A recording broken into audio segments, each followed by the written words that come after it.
Greetings, fellow investigators, and welcome back to our video podcast, Into the Darkness, where my friends and I will be playing KULT Divinity Lost. I'm your host, Tom Rayleigh. The scenario is Pollero. It was written by Matthew Sanderson, and he is also our game master. This is episode 2. The recap will be done by me as my character, Haley Tyson. So without any further delay, let's begin our journey into the darkness.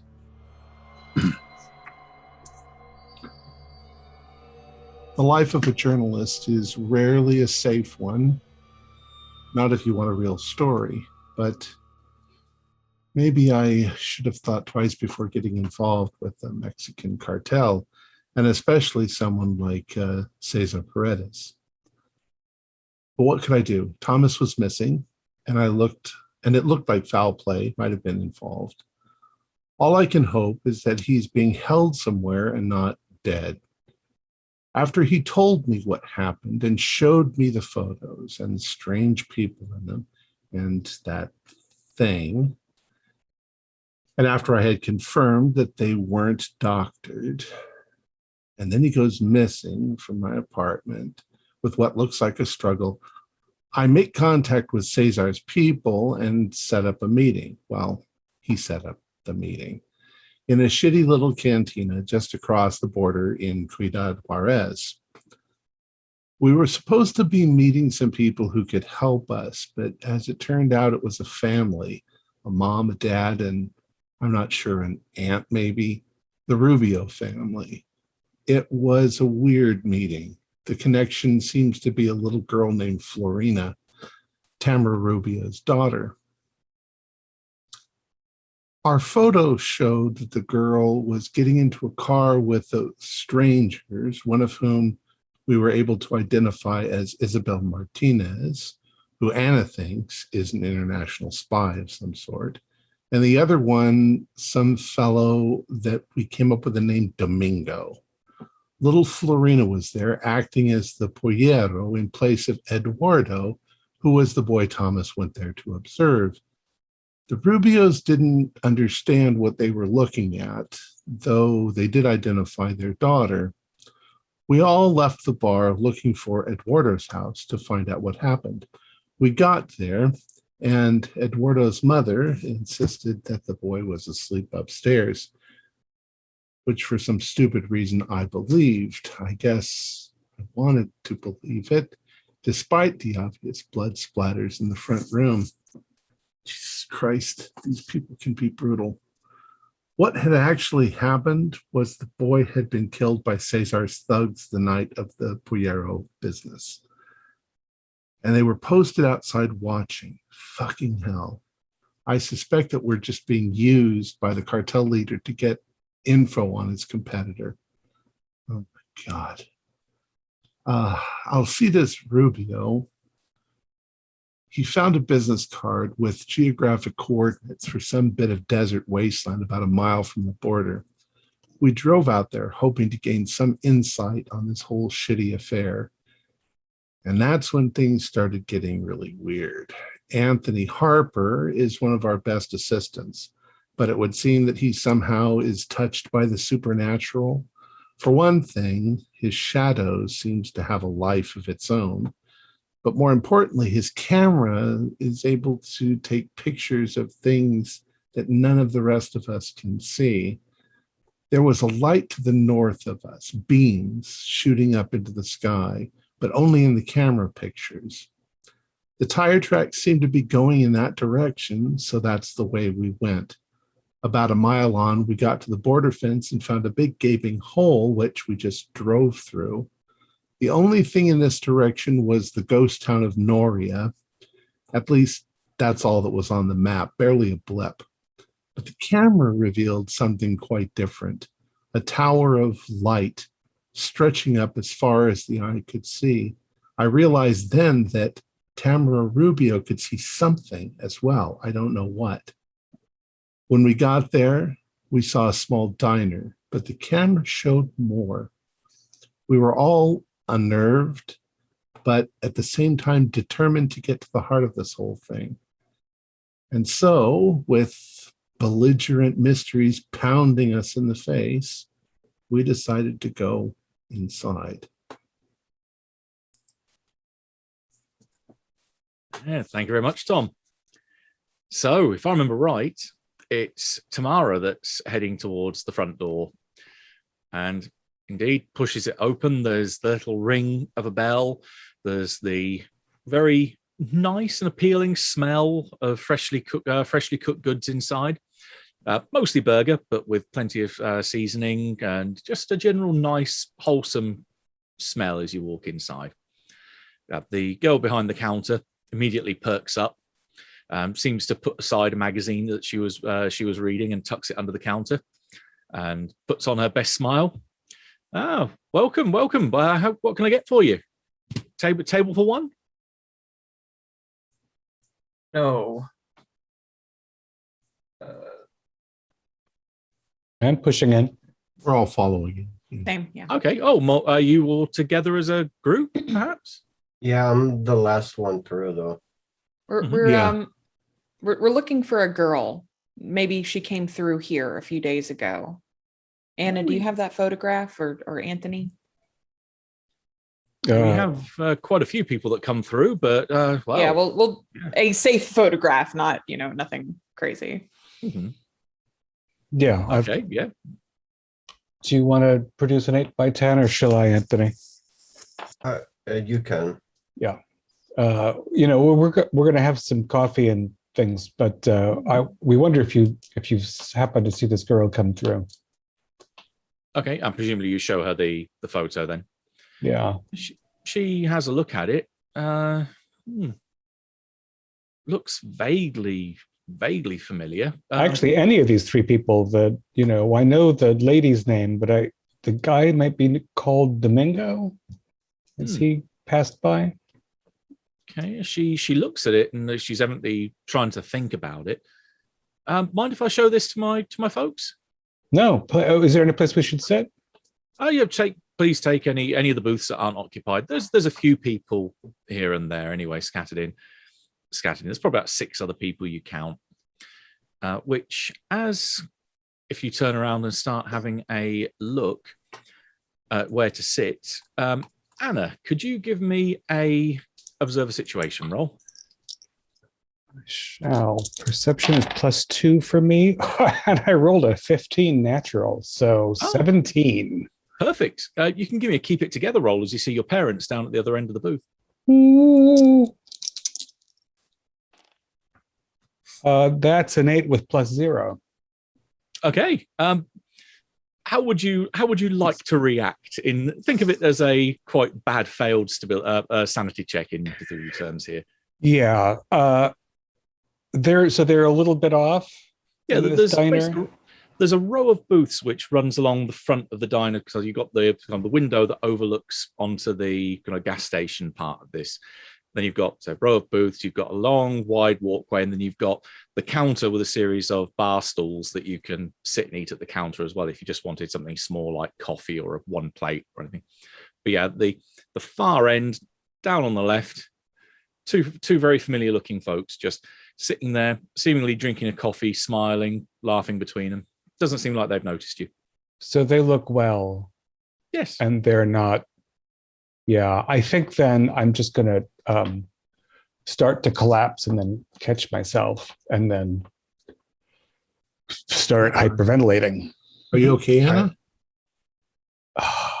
Yeah, this place is not. Did you see something? Everybody look around and see if you recognize anybody. I'll take a look around. You have a good look. Sure. You don't need a roll for this.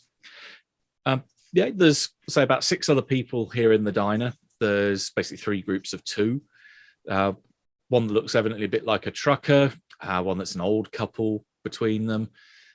Yeah, just normal folks. There's no one here that you recognize for sure. You recognize somebody, Anna?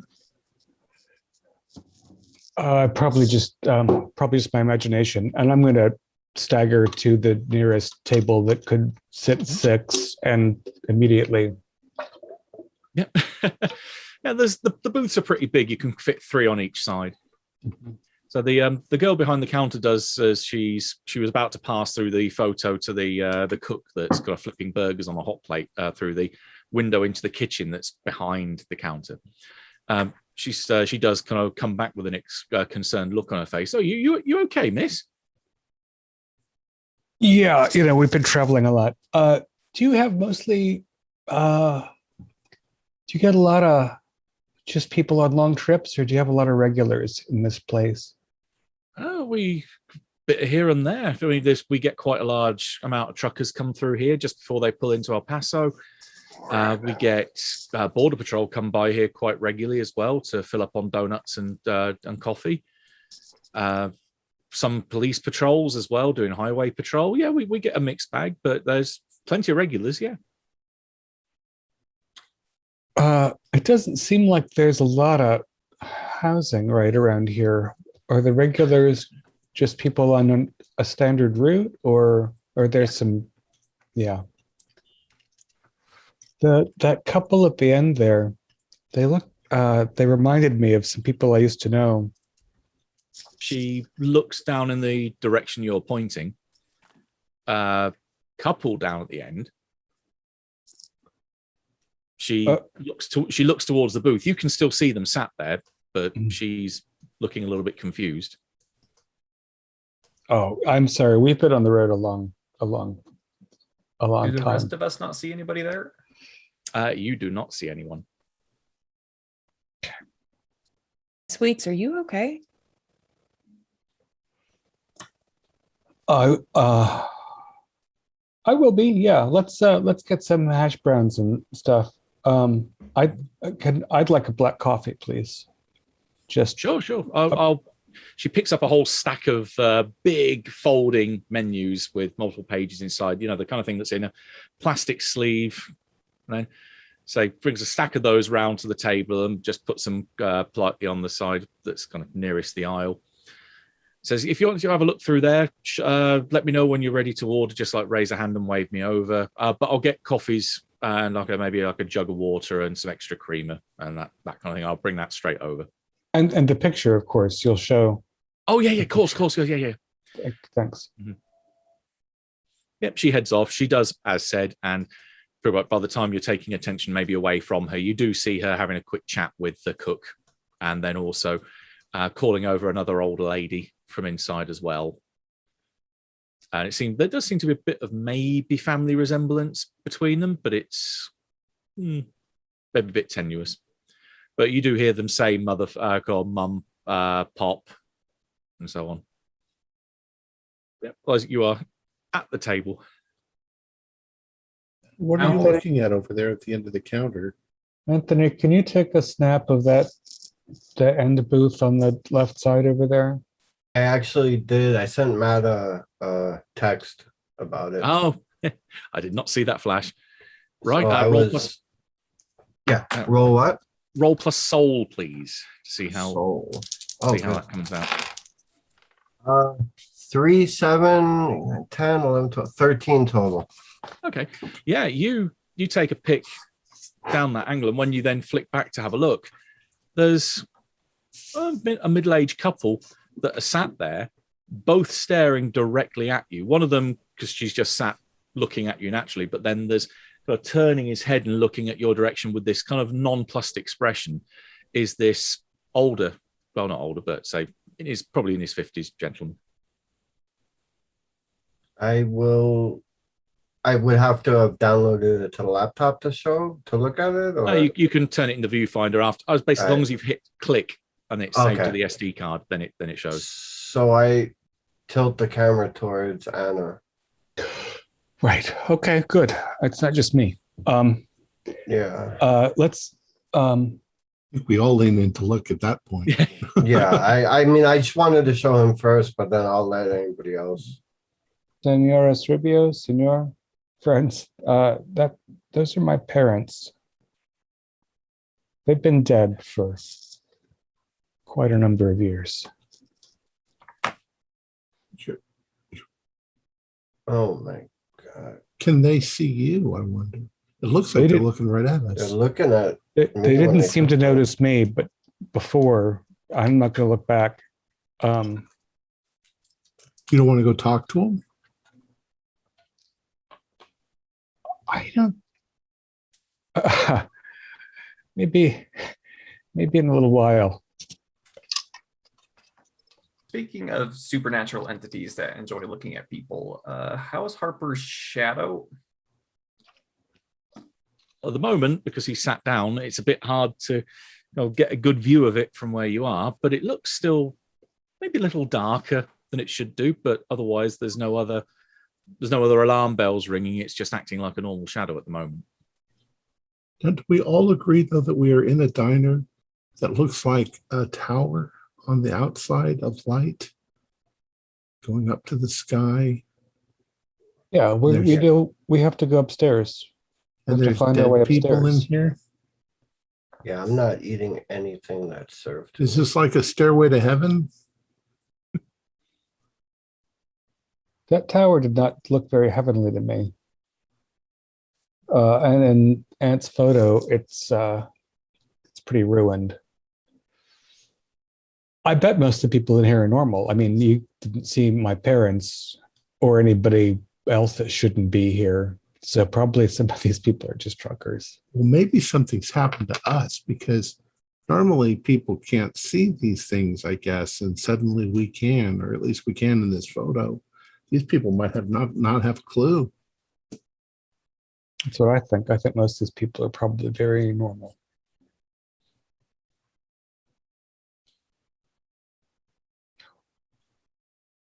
So how do you think there's a way up the tower inside here? Maybe we need to take a picture of it.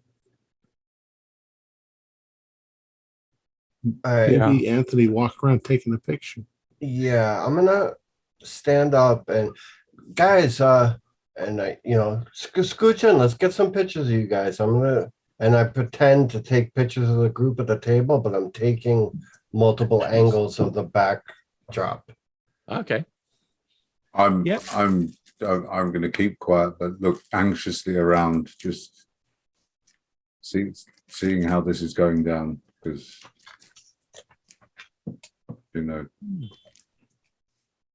Okay.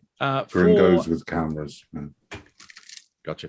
For Anthony taking photos, no problem. For Al, if you are keeping an eye out with a bit of worry, you can give me an observer situation.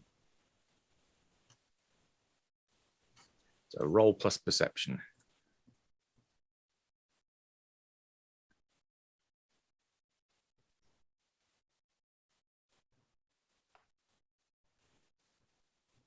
Sorry, I momentarily forgot how to do mathematics then. Wow. So these painkillers are really strong. That would be 12. Okay. So you get to ask one question. 13. All right. So yeah, still middle of the road. 10 to 14 plus one. Sorry. 10 to 14 is the same result. So you have a list of questions that you kind of sample questions you can ask on the back of the player move sheet.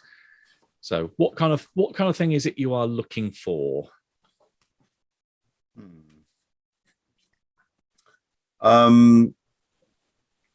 Well, very specifically, threat. Mm-hmm.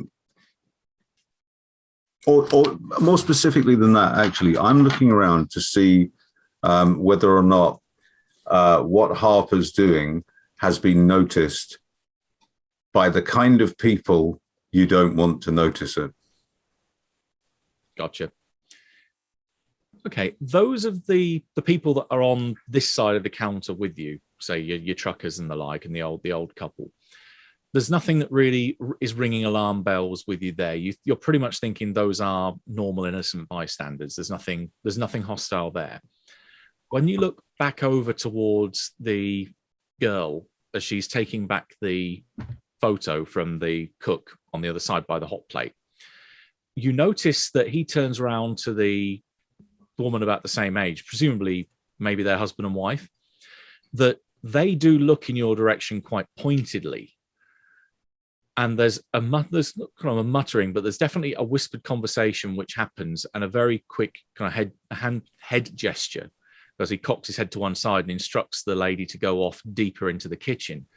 And as she turns, you can see that she under her jacket that she has a holster and is packing.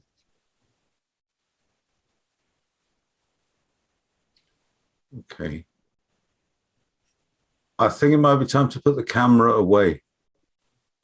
I just wanted to do one other thing. When I finish taking the pictures, I'm going to flick it to the record setting instead of picture. I'm going to take a few steps and pretend I'm just messing with the set. I'm trying to look at the pictures I just took. Step towards where Anna's parents are sitting and quietly whisper, Anna, your daughter's doing fine. If you could help us in any way, please, your daughter needs we all need your help.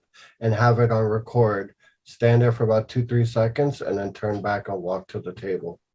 But very, not like I'm talking to myself, like I'm messing with the camera. Sure. Okay. Yeah, you can have it on record and wait. You obviously have to look at it when you get back to the table, but Right. Nothing interrupt you doing so. And then when I sit down, I'll start flicking through all the pictures I did and the video. Okay.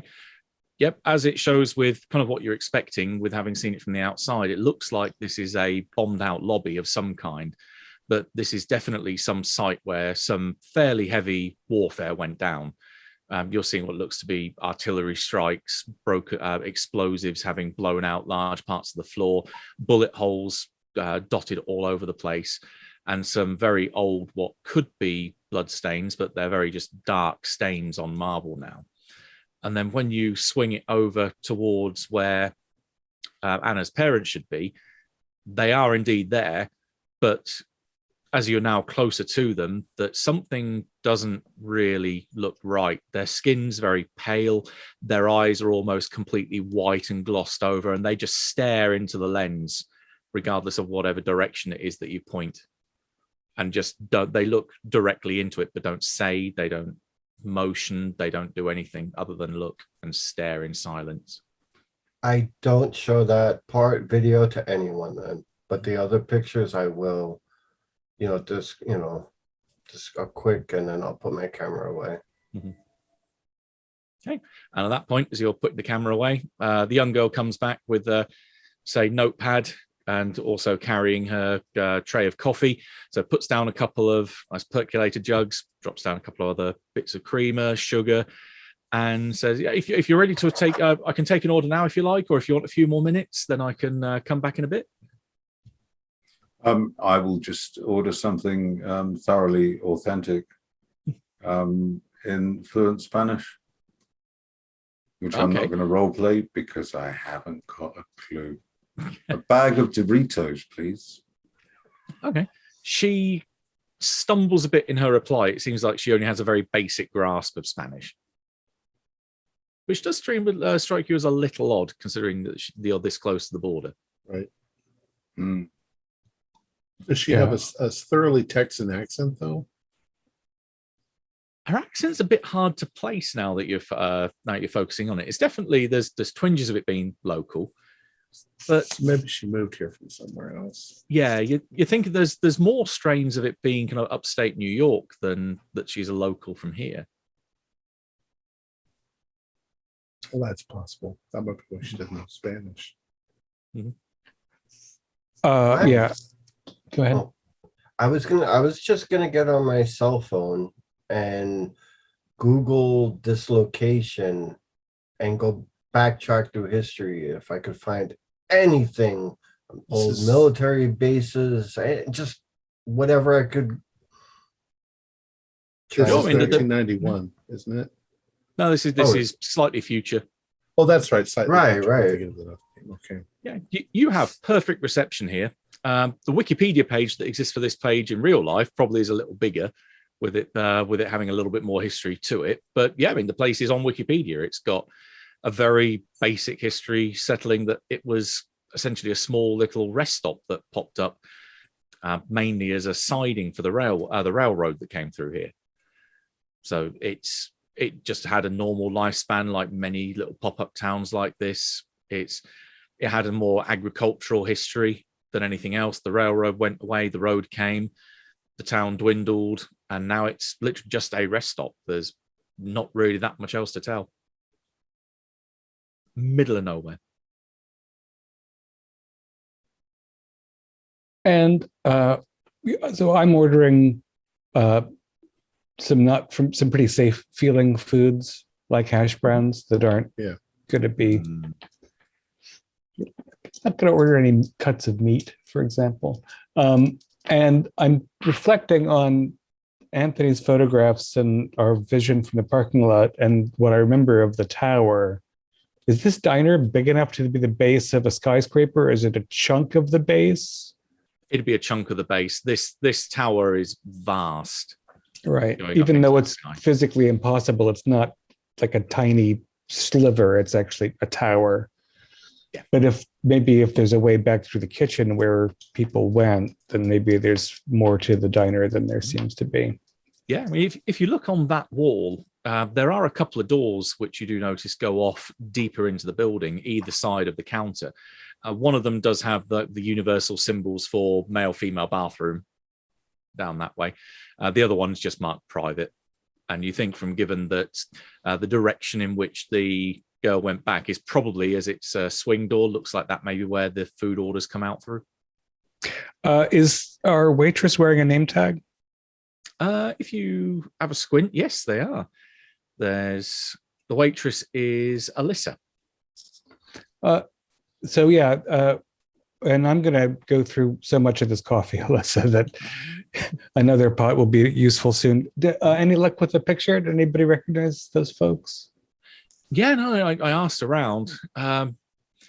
Vaguely looks familiar, but there's not really that much else I can say, unfortunately.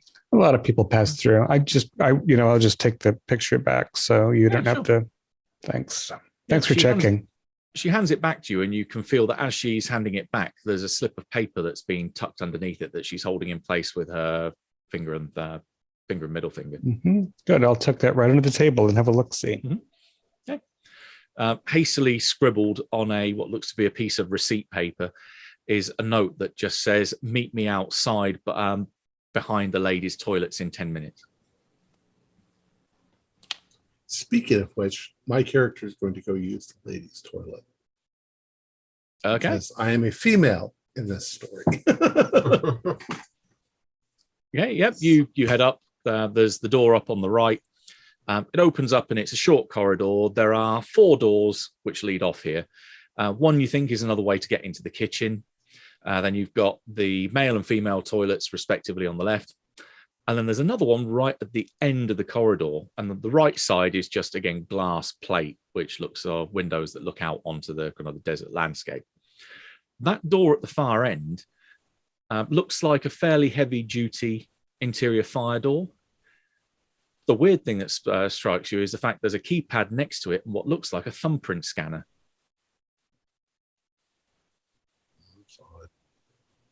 Well, I'm going to use the ladies' room, and then I'm going to go back and sit down and say, Yeah, you do notice at the when you go into the ladies, place is immaculate.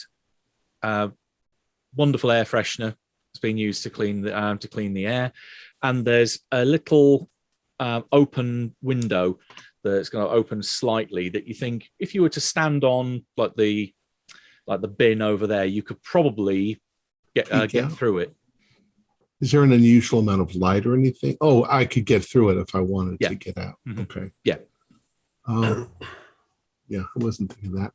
So I'll go back and I'll sit down at the table, and as long as there's nobody near, Plenty of space. we're all at the same table. So I'm going to lean forward and I'm going to say, there is something very strange. If you go towards the restroom, there is a door at the end of the hall that has a keypad and thumbprint reader. Like, could this be some sort of military base or secret base of some sort? I mean, can we all agree that what we're seeing and what's coming up on the photography is not the same Yeah, thing? it's like even- there's two things superimposed over the top of one another. There's Sorry, Tom, I cut you off there. Sorry, did you? there is a keypad and thumbprint reader on the door at the end of the hallway. And could this be some sort of military base? And Anthony says, I mean, it's like there's two things superimposed. There's the diner, and then there's the ghost building. Could it be some sort of hologram or something that the government uses to trick people? It's And the strange. cameras.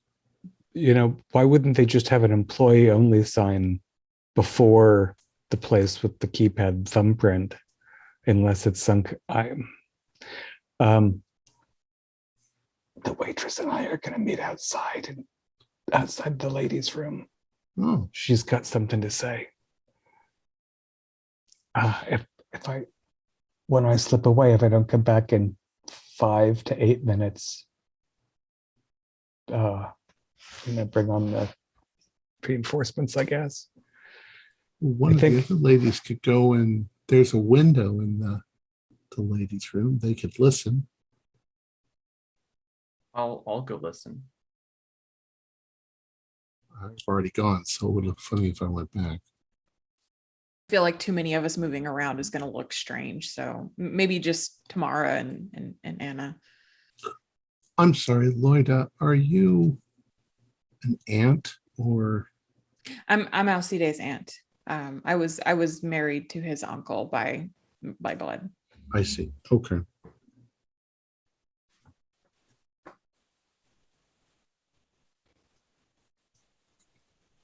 I'll see this as El Toro. I was doing an ant. Ah, Oh. aunt. They don't wiggle if they're horns. Could this be something to do with immigration? Surely this is too high security for something to do with It's gotta be immigration. super high yes? tech. Whoever Yeah, it seems very expensive for the what I've heard of the border operations and such. I don't. the Okay. people who took Florina brought her here. I'm almost sure of it. Well, we are in danger because if they've got this kind of technology here, they want to keep it a secret. Haley, for God's sake, if they've got a tower that goes a mile into the sky in rural Texas that nobody knows about, I don't think the thumbprint pad is what they're afraid will get out. How do they make a tower invisible? Why don't planes crash into it? Why doesn't Maybe that's the illusion. Maybe there's not really a tower there. I Matt, don't know. It doesn't make this any is sense. this is a perfect moment to ask my question. Now that Tom has just said that particular thing, Matt, when we were outside and looking at the tower when we first saw it, did it look real? I mean, did it look like a real thing? Did it have? Was there anything about it that looked like it was hallucinatory or in any way distorted or optically unusual? Gotcha. Or did it just look like a real physical structure like any other? Given seeing it through the camera's viewfinder, it's not particularly big in the viewfinder, that is. So the closer the focus, the more realistic it looks. The further it goes into the distance, it becomes not quite pixelated as such, but by looking at it by such a small medium, you're unable to get a definitive answer, especially because it just goes so high. It just seems like it's completely unnatural that a structure should be able to go that high. But then combined with the rendering on the camera, it looks real, but there's still that kind of nagging feeling at the back of your mind that it's just something is just so fundamentally wrong about this, but it just shouldn't be. Ladies, if you've got, I don't know if people powder their noses anymore, but if you've got powder, a little spritz of powder on that keypad, you can see which buttons they hit because it'll stick to wherever they're. You won't know the proper number, the combination, but you'll 1, 2, 3, 1 or 1, 2, and 3. I'm actually doing that in game, by the way. Coughing and nodding disapprovingly, because I have assumed when you've said powder, because you're television people, I've just naturally assumed that you're talking about cocaine. And Powdering my nose, yeah. It's I've got the wrong end of the stick, but Well, I'm going to eat my food. Yeah, not a problem. I'll go head into the ladies' room ahead of Anna departing the building. Okay. Yep. You head over there. Was the note clear? Well, outside of the ladies' room means the hallway in front of the ladies' room, I assume, not outside of the building. Outside is in outside the building. Oh, outside the building. Okay, that's what I thought at first, and then I was like, oh, well, that's all right. Good. Mm-hmm. Anthony, you threw out the cigarettes, didn't you? Yeah. That would be a great excuse, but I'll just fumble around like I've got some cigarettes. I have here. Oh. Yeah. All right. So yeah, I'll take one of Lloyd's smokes and meander outside with it held visibly. Mm-hmm. Okay. Yeah, you notice that that Alyssa sees this and then, taking almost like a cue, says to she actually says through the window, "Mom, I'm just going to head to the restroom." She says, "Okay." Comes this call from back there, and yep, she heads off in the direction that Tamara went. And so Tamara, from inside the lavatory, I presume, are you going into one of the stalls and shutting the door, or are you standing out deliberately waiting? How do you want to play it? I want to conceal myself in there, if that makes sense. Like leaving like a door open, but like pulling up my feet, if that makes sense. Yeah, that's fine. So you're not closing the door, making it look like somebody's in there. Yeah. Yeah. Okay. Now that makes a action fairly easy then. So as you're in there, you can hear the door open. You hear footsteps go across the tiled floor. You hear the bin being shifted, and then kind of almost like a lifting slam on the top of the bin, and then definitely sounds of exertion as you kind of look over the rim of the stall and can just about see her climbing out of the back of that window and then dropping down on the other side. So as Anna comes around the corner, you find Alyssa jumping down the back wall. Thanks for seeing me. We shouldn't take too long, I guess. What? Yeah. What is it? I really can't be long. I don't know how to even approach this, but I'm quid pro quo. I've seen your. Is it your daughter that's in the photo? Or? It's the family in there. It's their daughter. Yeah. Gotcha. Yeah, they're here all right. But I just want to say I don't want any part of this. I'm here against my will as well. But if you can help me get out of here, I can get you in. Okay. What kind of help can we offer? Safety in numbers. Kind of make sure you have my back when we go in there. So you'd come in with us, and then we'd all leave together. That's what. Yeah. I can get you in because you'll need my. Well, I'm rather attached to this. You'll need my hand to get to the lift. Sure. Do you know anything about any weapons we can use? We came here with nothing. No, I've got a couple. There's a couple that they have for us under the counter just in case anything goes kind of south quick. So I can kind of smuggle those in. with us. Okay. But- You tell me the play, and then we'll get you back inside before. Okay, yeah. I mean, I'm gonna.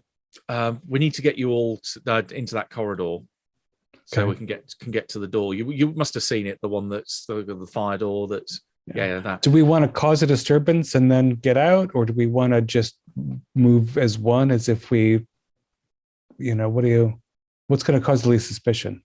Well, I mean, I can hit the security button on the other side as soon as everyone's inside. So if you just head off, maybe like 2 go, and then another 2 head off to the toilets, and then another 2 go off, and then as soon as the last group's in there, I'll open it up. We all go in, and then I slam the security lock, and it locks it from the outside. No one can get in it then. Okay. All right. Thank you. Okay, so yeah, when you see me head down that way, start moving. All right. Do you want to leg up to get through the window? Yeah, if you don't mind. Yeah. Yeah, and as Tamara hears, you hear that exchange because the window's open. And then likewise, she kind of jumps in, jumps down, and then quickly pulls herself together and then straightens herself up and heads back to her position at the counter. I will stay put then. Right. And presumably Anna's heading back round after a smoke. Folks,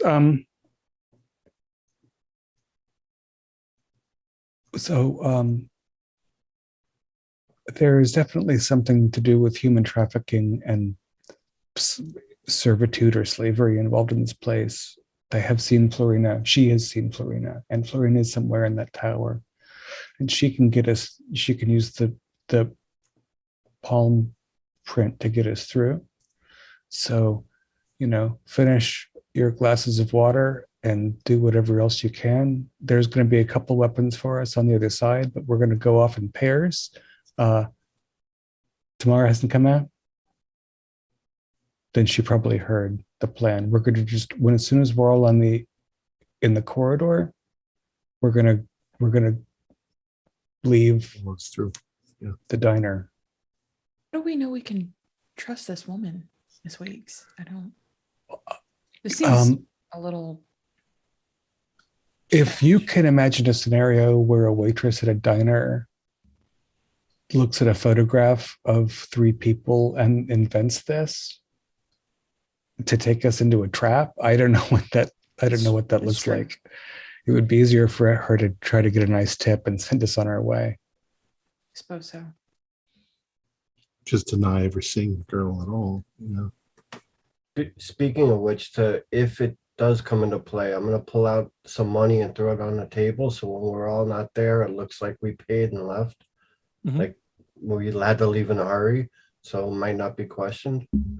Yeah, it can't hurt to leave something behind. All right. Why don't Senor and Senora Rubio, why don't you go first so you can check with Tamara, and if she has the same impression I do, then that'll be a good sign.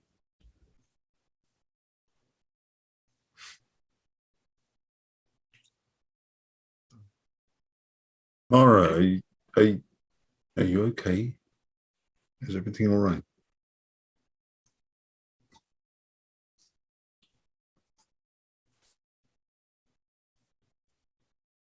Lloyda? I heard Tamara. I'm sorry. Oh, Alcides, I'm were you sorry. talking to me? Or were you talking to Tamara? I was talking to Tamara. Okay. Oh, I'm sorry. You've gone through. Yeah, you Yeah, head so on back. we Nothing stops we're you. going to the bathroom. Yeah. Okay. I'm worried. This place is strange. There's the ghosts.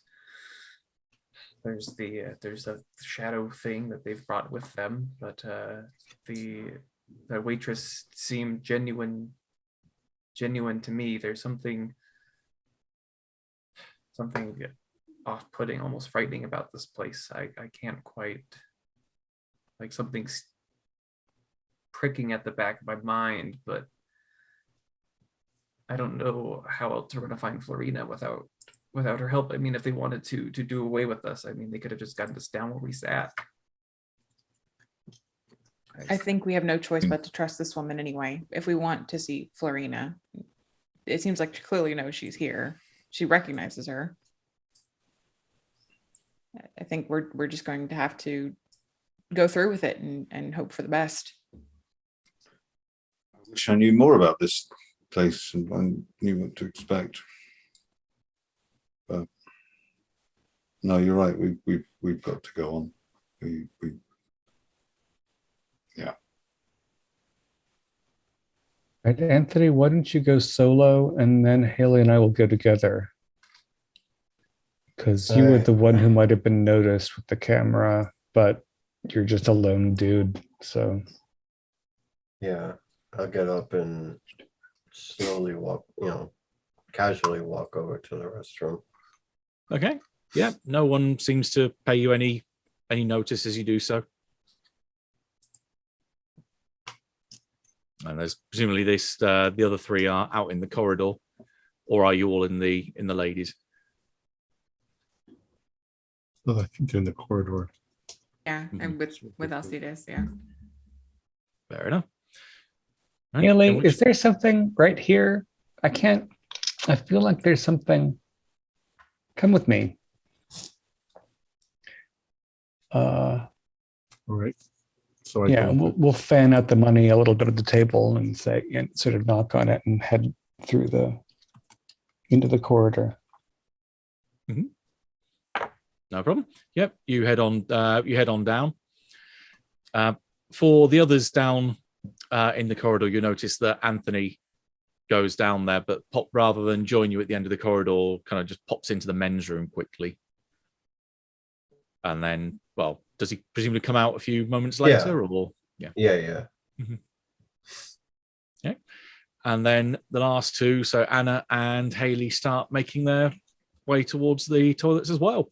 At which point you see that Alyssa also, she kind of pulls up that magazine that she's got under the desk, but she's folded it around something which she's now kind of carrying under her arm, and it looks a little bit like an Uzi. So yeah, she's trying her best to hide this thing in a folded up mag. I heard Al say something. I said, Madre de Dios. Right. So as Haley and Anna are the last two heading in, who is the last one of you that's going inside? Okay. Would Anna like to give me a act under pressure roll? That's that's what I'm best at. Yeah, coolness. Natural 15 plus 3. All right. In which case you as the last person attract zero attention. So you head on through.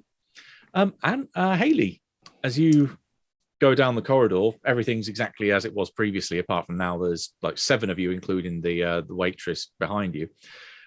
You casually look out of the window to your right, and stood off in the middle distance, there's a figure that's presumably male, legs slightly apart, long black coat, which makes them stand out against the otherwise sandy appearance of the desert. Just looking in your direction, that's just barely, you can't really make out much of a face, but something tells you that this is a figure that's been watching you for a while now.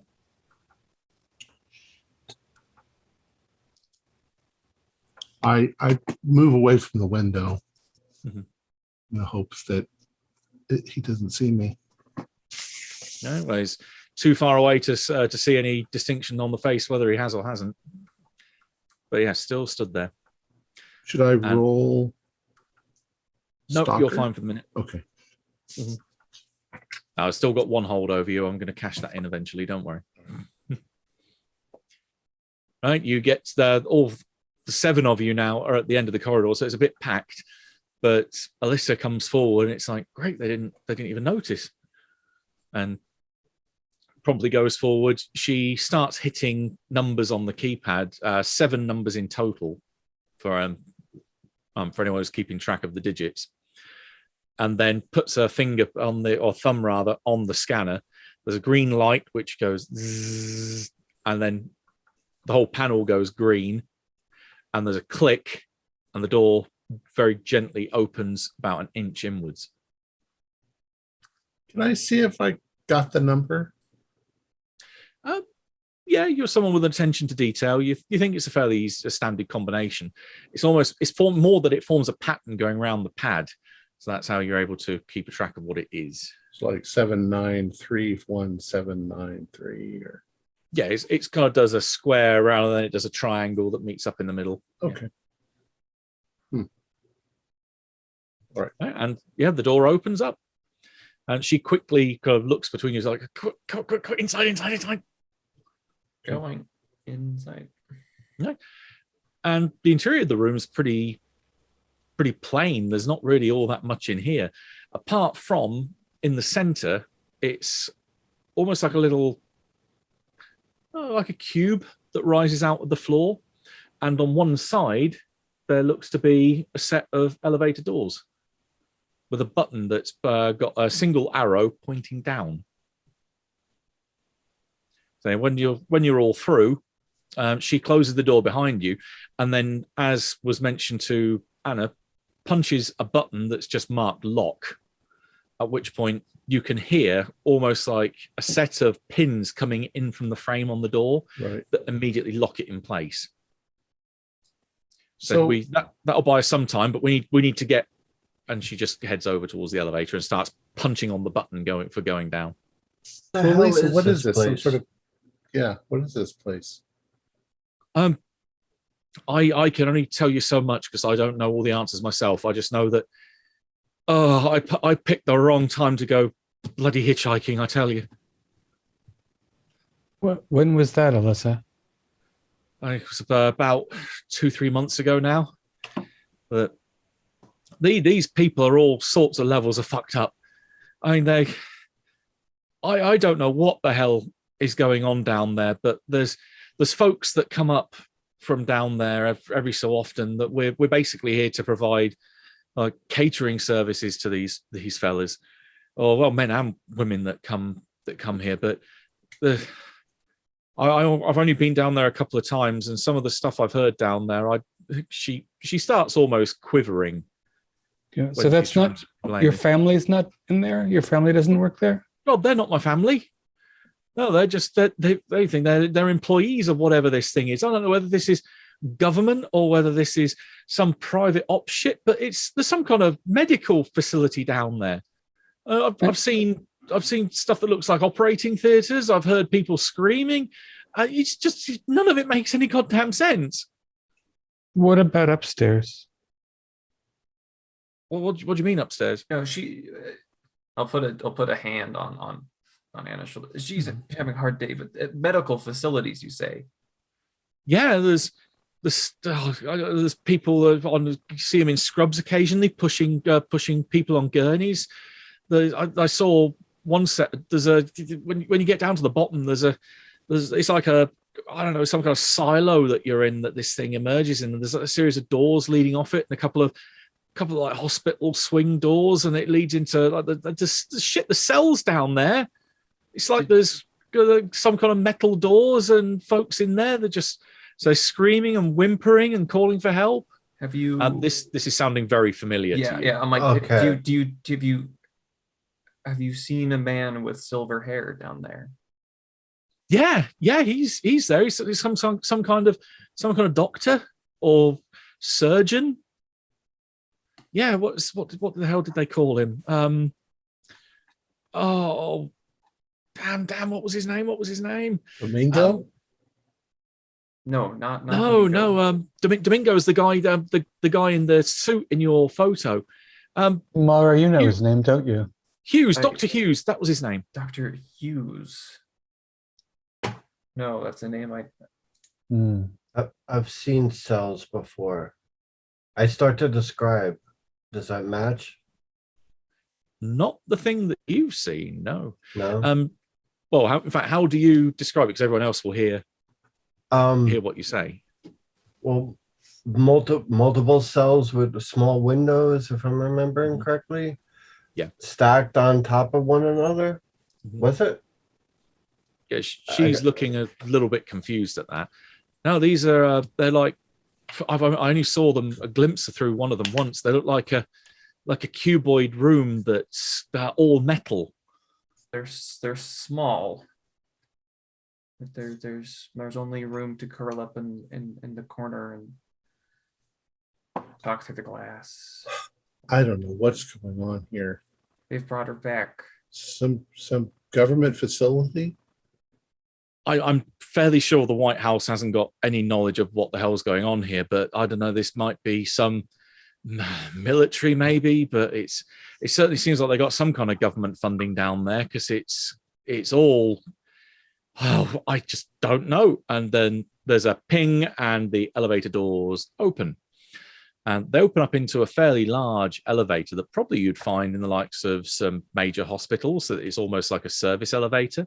Yeah. Where there's definitely plenty of room for a couple of gurneys to be wheeled in there.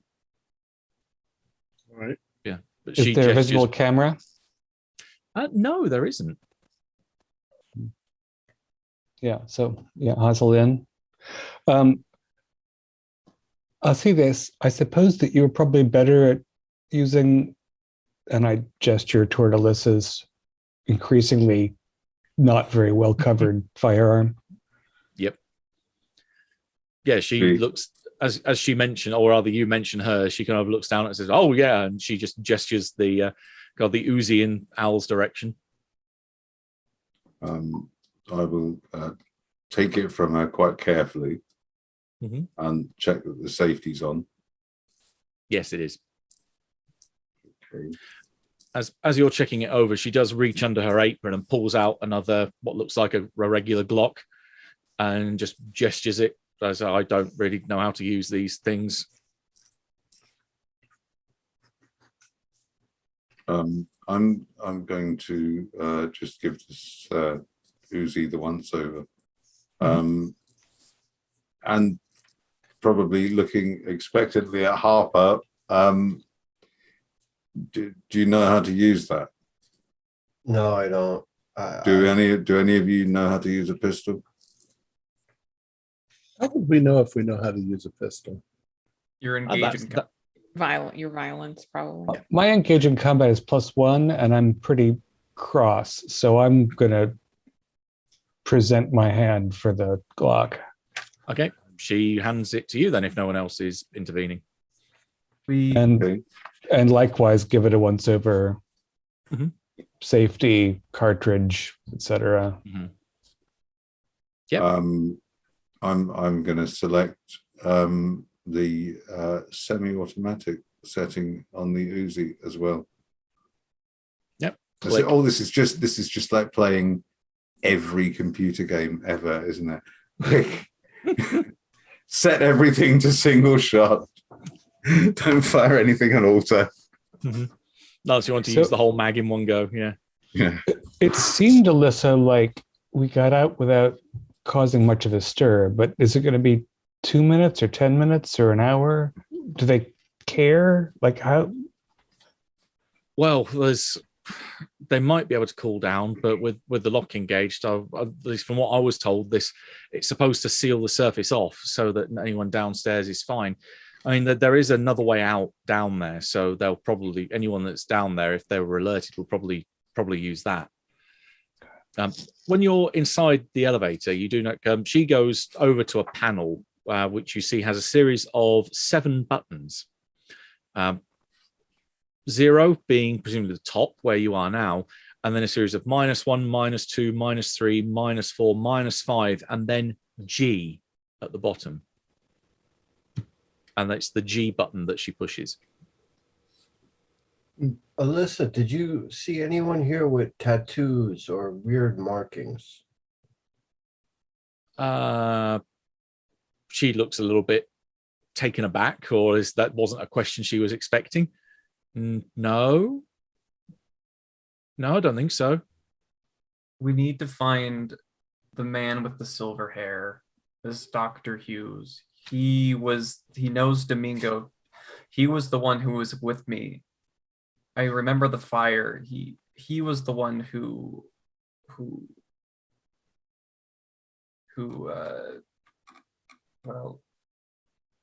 put Florina inside me. I don't know how else to describe it. With the syringe, it was there. There was fire.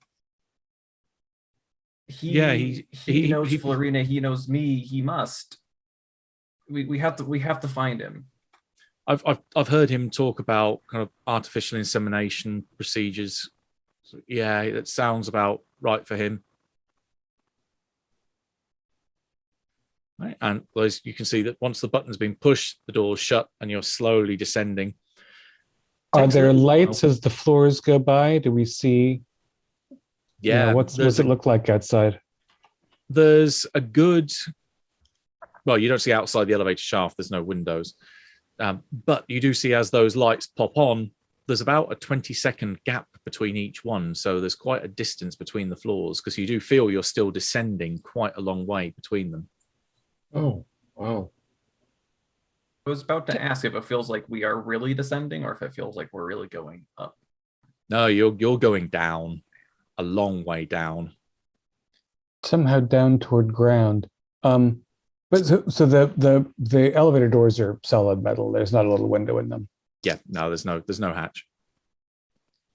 Tomorrow, you seem familiar with this, at least on some level. Was this a procedure you'd paid for to become pregnant with Florina? Is this something that someone forced you into? What is the nature of this?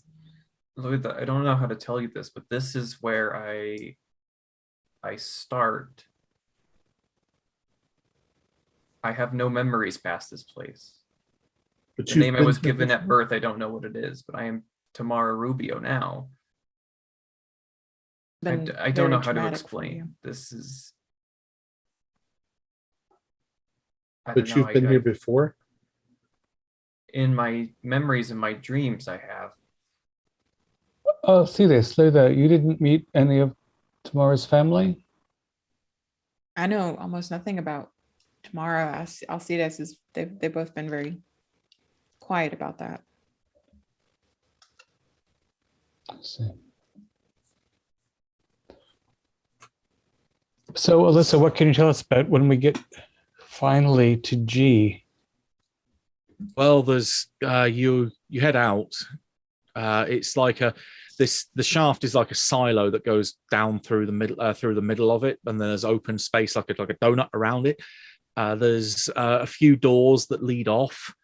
If you're looking for the cells and the operating theaters, they're off to the left. There's like some kind of, I don't know whether it's office or something in front. It's like a meeting place, but it's open plan directly ahead. And then there's something off to the right, which I've not gone in. I've never been allowed in there. And you think Florina is down here? Well, that's what they took her down here. Do you think this may be where your friend is as well, Miss Tyson? I have no idea. He disappeared from our apartment, so I hope that he's here. Alyssa, are we going to meet with resistance, armed men? I don't imagine they're just going to let us rush in and take Florina and leave. Well, they'd hinted that there's some kind of security down here, but I've never seen it. Sure. Okay. But we're looking for some silver-haired doctor. The silver-haired man, and I kind of look at Alcides and Anna. He's the one who will know about my past. He's the one who impregnated me to begin with. I'm sure if they brought Florina here, they would have gone to him. If you want answers, it's best if he remains alive. That's Dr. Hughes. Dr. Hughes, according to Alyssa here. I didn't know his name. Tamara, Go ahead. I was just going to say, quite honestly, I feel trapped in the situation. I don't know any of what you people are talking about. You all seem to know more than I do. Hallie, right before this all started, I was doing some undercover work, filming some drug dens, and I stumbled upon this place where whatever they were taking, the people were gouging their eyes out and smashing their heads to bits on concrete walls. And then something happened to me. I saw things. I kind of reminisced of what Tamara's talking about. And I looked down at my shadow. Very, very black.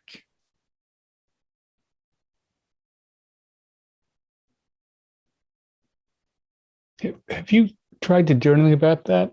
And have you tried to separate yourself from that thing, or like gone into a tanning bed to burn it off, someplace where there can be no shadow?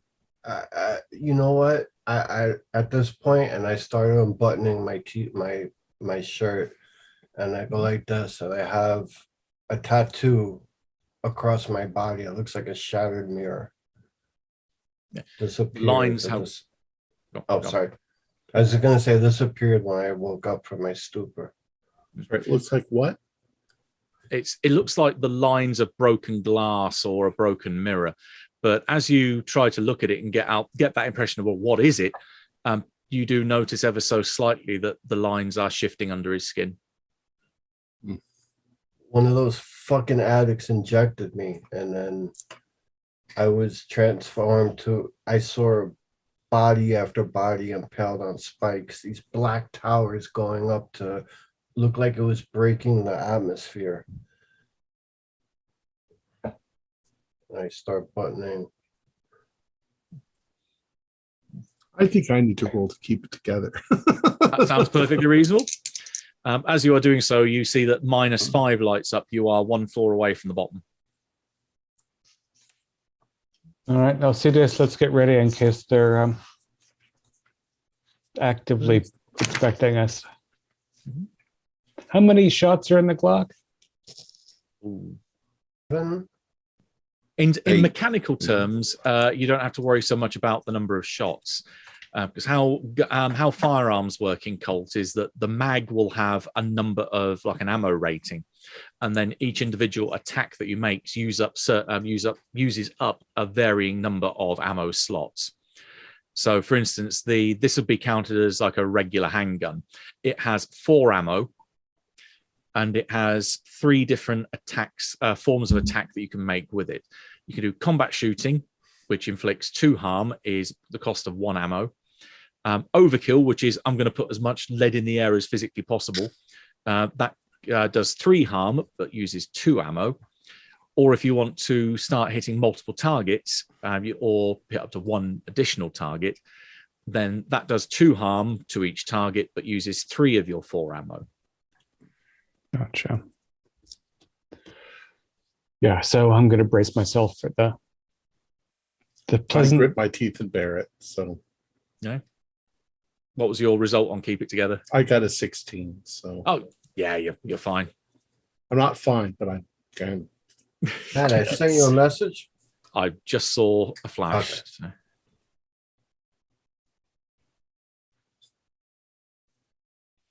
So. It will become more blatantly obvious in a bit, depending on what goes down, but you definitely sense there is a connection between those 2 things. Okay. I showed them that, I'm gonna tell them I'm trying not to feed this thing. So I'm trying to be as non-violent as possible. I'm trying to stay calm. I'm not trying to get angry. I'm not trying to. I feel when I get mad, it tightens around me.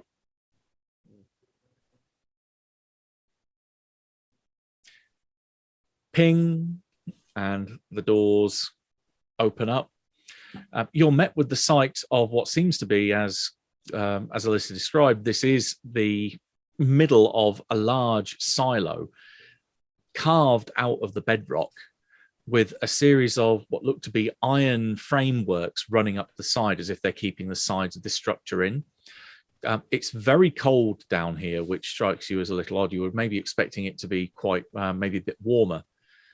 But there's some industrial scale air conditioning at play down here. So it's almost to the point where you could see your breath that it's really cold down here. There is a doorway immediately ahead of you on the far side of this atrium, but otherwise there's no sound here. It's very, very quiet, and there's no person at all in sight. What's the floor made out of? Is it rock or is it metal? Rock floor, but incredibly polished, almost as if it's been leveled to laser cut precision. And it's industrial supports and industrial lighting and that sort of thing. Is it contemporary, or is it from the 80s or the 60s or the? This looks almost ultra modern. This feels like as if this may have been built yesterday. Mm-hmm. And there is no personnel and there's no real movement. It's just this big cold space. How high up is the ceiling? If you step out, you look up, it just goes up and up and up to the point where the light that's shining down, there's a series of spotlights which are effectively shining down from above. You can't see beyond them, and they're several hundred feet up. Holy shit. Where's Florina? I'm tapping Just Alyssa one on the door. shoulder. Yeah. Okay. She very cautiously moves forward and then looks either side of the elevator door as she comes out, and then points off to the left.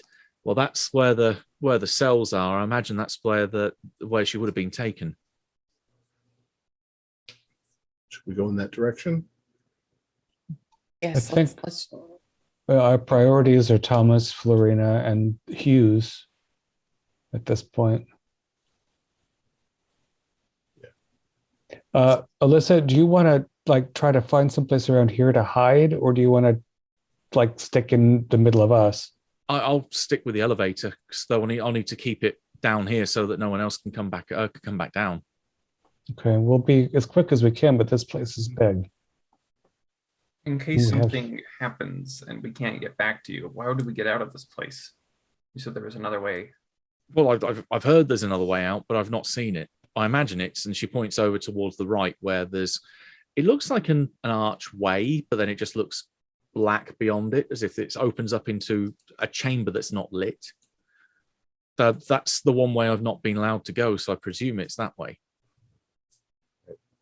But this is odd. There should be people down here.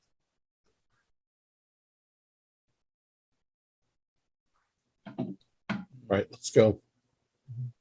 like to be in and out as quickly as we can. Okay. So you're heading over towards the door that she indicated where the cells are, yes?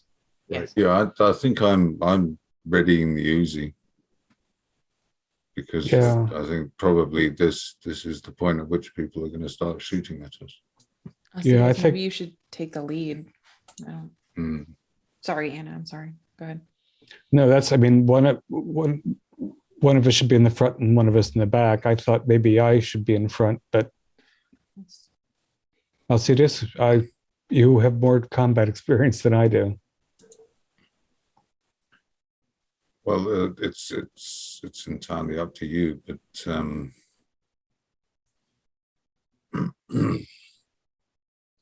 Right. Let's get going. Let's get going. Yeah, I'm quiet. Yeah. I'll go first, Okay. and you're strong. You can pick up the strays. So, Okay. As you head over this quite large, it's probably about 20, 30 meters before you get to the doorway that she indicated, realize that they are very much, again, like a hospital, set of doors that you could easily bang a gurney out so they will swing back and forth. There's not really any lock on it. But you can see that the top half is plastic, so you can see through it. Admittedly, somewhat blurry, but there is a corridor that goes down and a series of doors, 3 on each side of the corridor before it hits a T-junction and then goes left and right, that look like large steel, almost like bank vault style doors. These are pretty heavy duty. But as you are at that set of doors that would swing, you hear the elevator doors closing behind you. is there a ding? There is indeed a ding, and it seems like you hear the whir of the engine and the elevator starts going up. And is Alyssa Bitch. standing outside, or is she gone? She is gone. Gone. That little We just got bitch. fucked. Might be. Why would she This- give us guns if it was a setup? So maybe she Make it was more trying to stop convincing. the elevator from going up, and it took her up anyway. Maybe there's no bullets in the gun. No, there are. Check. Yeah. They did say they were checking over the weaponry. Well, I couldn't figure out why she didn't just wedge something in the door. So she went up. She left us here for a reason. We're fucked.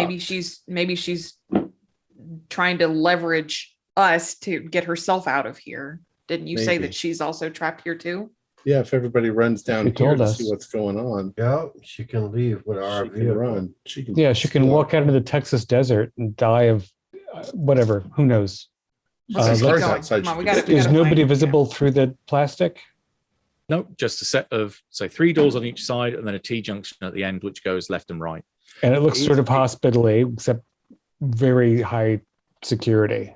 Very sterile. In fact, you can smell the disinfectant from here. All right. Do I need to make any rolls at this point? I will have a quick look to see if I have any hold left on you, first of all. No, I've used my hold.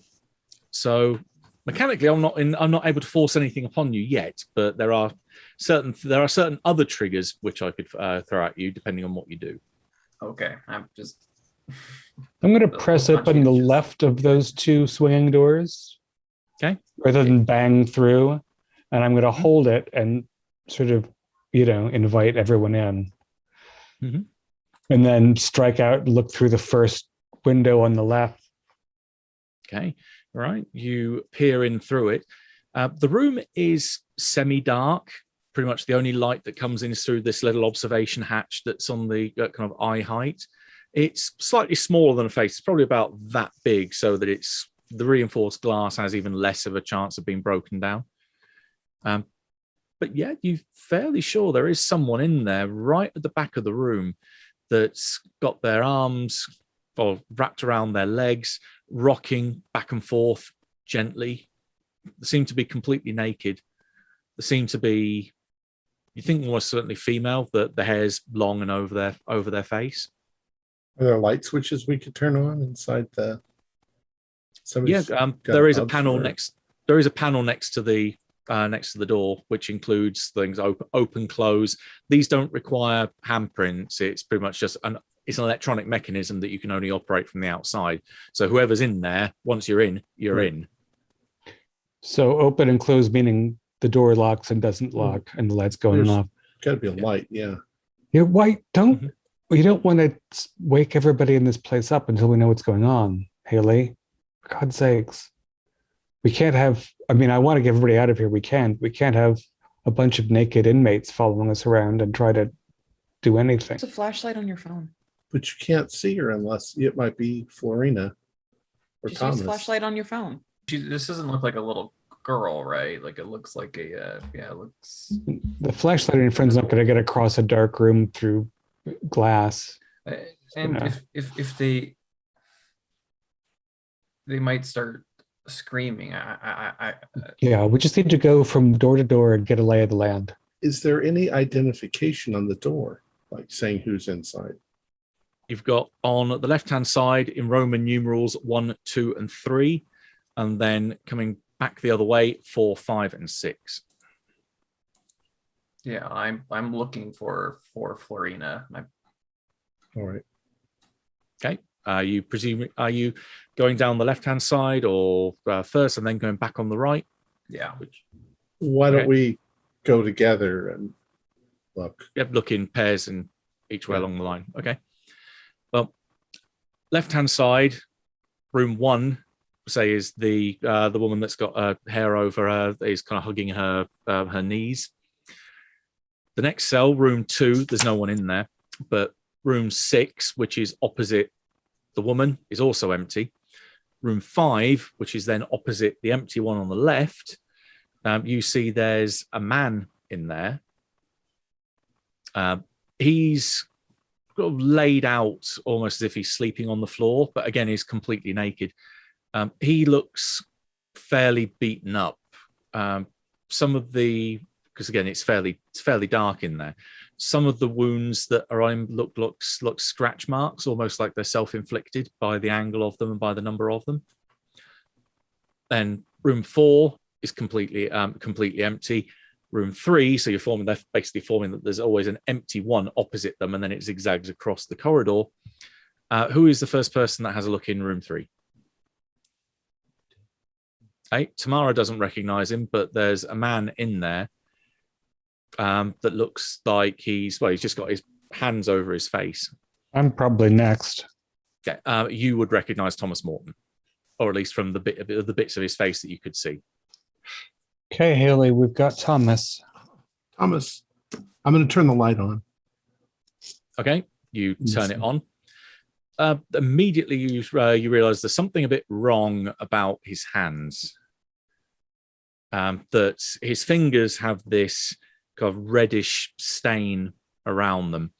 And through the little bits that you can see of him covering his face, something's not quite right about his eyes. Is he naked, restrained? Yes, he is. He's not restrained in any way, shape, or form. There's not even any bedding in the room. It's just a metal cube on all sides. I'm going to bang on the little window and say, Thomas! He looks up, but when he moves his hands, you see that it looks like he has gouged his own eyes out. And that's the remains of what was sticking on his fingers. But you can evidently see his mouth starts to move. You can definitely give me a keep it together roll for seeing that. 19. Okay, yeah, he may be someone that has a deep-seated connection to you, but you're handling that rather well. The only thing I could think that I would actually do is I'd probably hit the open button. Haley, why don't you wait till we get the whole... It's Thomas. Okay, be careful. So I hit the open button, Yeah, and the door opens. And I go over to where Thomas is. Thomas, we're here to rescue you. Say, is that you? You are, or am I still asleep? No, I can't tell anymore. We're here to rescue you. It is you. It is you. It's Haley, isn't it? This isn't this. And I'll take his hands into mine. He almost, you can see his hands feel his hands wrapping around yours, squeezing almost as if to make sure, are you solid? Are you really here? Yes. And finally, as he goes very shakily leans forward, he just wraps his arms around you like a limpet. If I have a sweater or a jacket or something that I've got on, I wouldn't, because it's the middle of the heat summer. It's freezing down here, but I don't have anything to put on him. Did they get you too? Why are you? How are you here? No, we found you. We've broken in. I'm looking around. Is there anything, robes, clothing of any kind? The only other feature in the room is basically a bucket that's in the corner, which he has probably used to relieve himself. And even then, because he's got no eyes, he's missed a few times.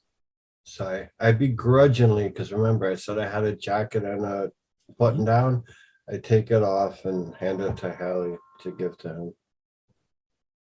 All right. Well, Your name just going to is wrap it around. Thomas. Hey, Yes. who's that? No, These are friends. Oh, we need to keep moving. I'm going to Thomas take the Morton. left of the T. We can't... Now, Matthew, does his eyes look like the others that I had seen? No, he has no eyes. He's literally gouged them out of their Right, socket. like that's what I mean. Like they either smash their head or gouge themselves.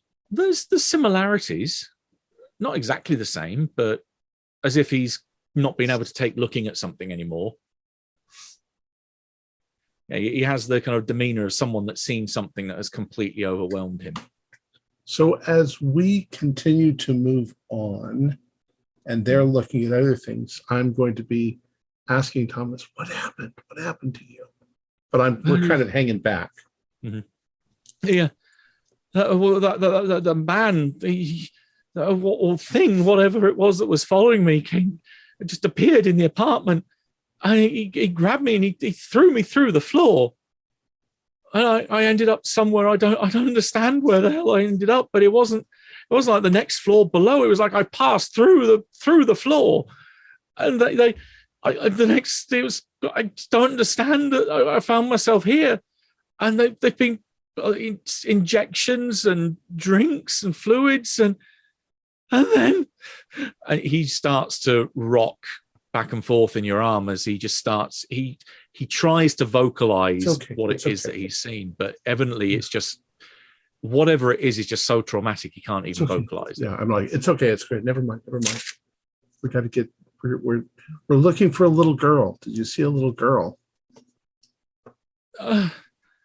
He shakes his head. I've been in that cell for I don't know how long, but I can't go back to sleep. If I go back to sleep, my mind, I just can't take it anymore. It's okay. We'll be back. We'll get out. We'll get you help. And so I'm just sort of holding him, keeping him safe. Okay. So even those of you at the front of the group then will realize that he's making a reasonable amount of noise from behind you. Hustle. Mm-hmm. And you get to the end of the corridor and it becomes a T-junction. You look left and right, and it looks like very much the interior of a hospital, in the sense that you've got a series of doors with windows next to them, almost as if they were opening up onto private, that's what I'm looking for, private wards. All of them have a series of blinds which are shuttered. Again, this is ringing very striking. The bells are ringing loudly for Tamara. So these doors are spaced farther apart for larger accommodations. Can I get a sense of which direction? I mean, this place is, it's hammering on deeply repressed memory, but you are vaguely familiar with the layout of what's down here. That to the left on the T-junction, you've got a series of operating theatres. To the right are a series of what you could more accurately describe torture cells, including one of them that's the room that completely flooded with flame the last time you were in it.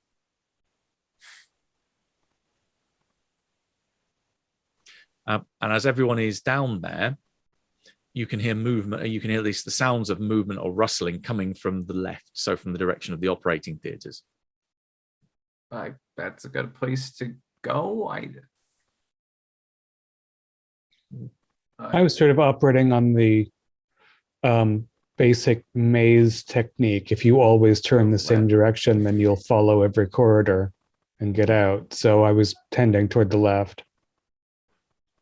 And these doors do not have outdoor panels. They're just doors. They are just doors by the look of it. They don't have the same security.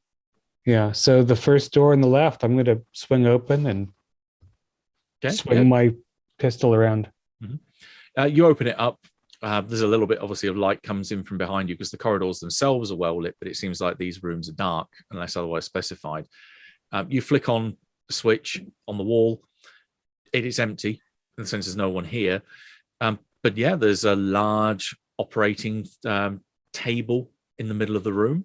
There's medical equipment lining the walls. There's cabinets evidently full of drugs or some kind of, at least bottles of something that's in there.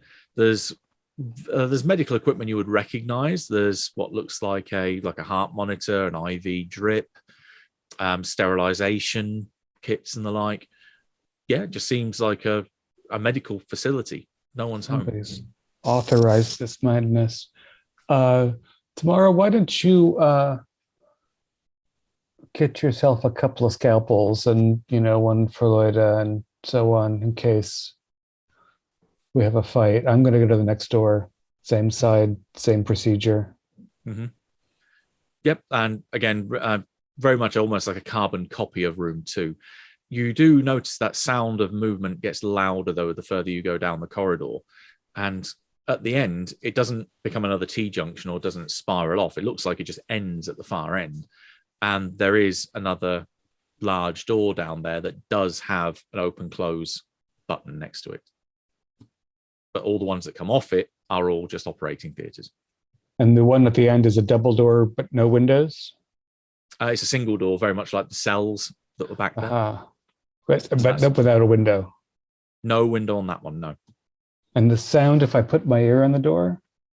Sounds like someone scratching on the other side or trying to force the door and then banging. But then you hear almost like a whimpering, and it sounds almost like maybe either a young girl or definitely someone young anyway. Okay, we have a possible. I'm gonna. Alcides, are you ready? In case we have a. It could be young. It could be our Florina. But I'm gonna push the button and then stand back and stance. Bop. Okay. You open the door up, and there's again this hiss as the door goes and opens outwards. And then whatever's inside, you hear multiple footsteps recoiling away from the light. And slowly, as light fill comes into the room, you can see there's a shaft of it being propelled from the corridor outside. 3 figures start to slowly come into the light.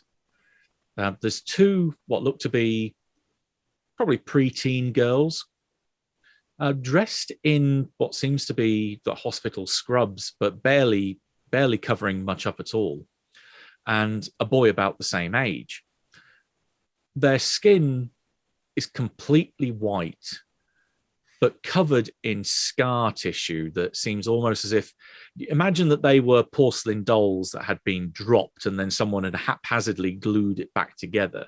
So parts of the outline of the skull aren't quite the right shape. Through some of the cracks, you can see what almost look like thin slivers of metal, almost like razor blades protruding from the flesh. As one moves in particular, you can hear under the scrubs the sounds of chains knocking against each other. And as they slowly start to focus and look towards the group of you, they charge. First of all, can I have a keep it together roll from everyone, please?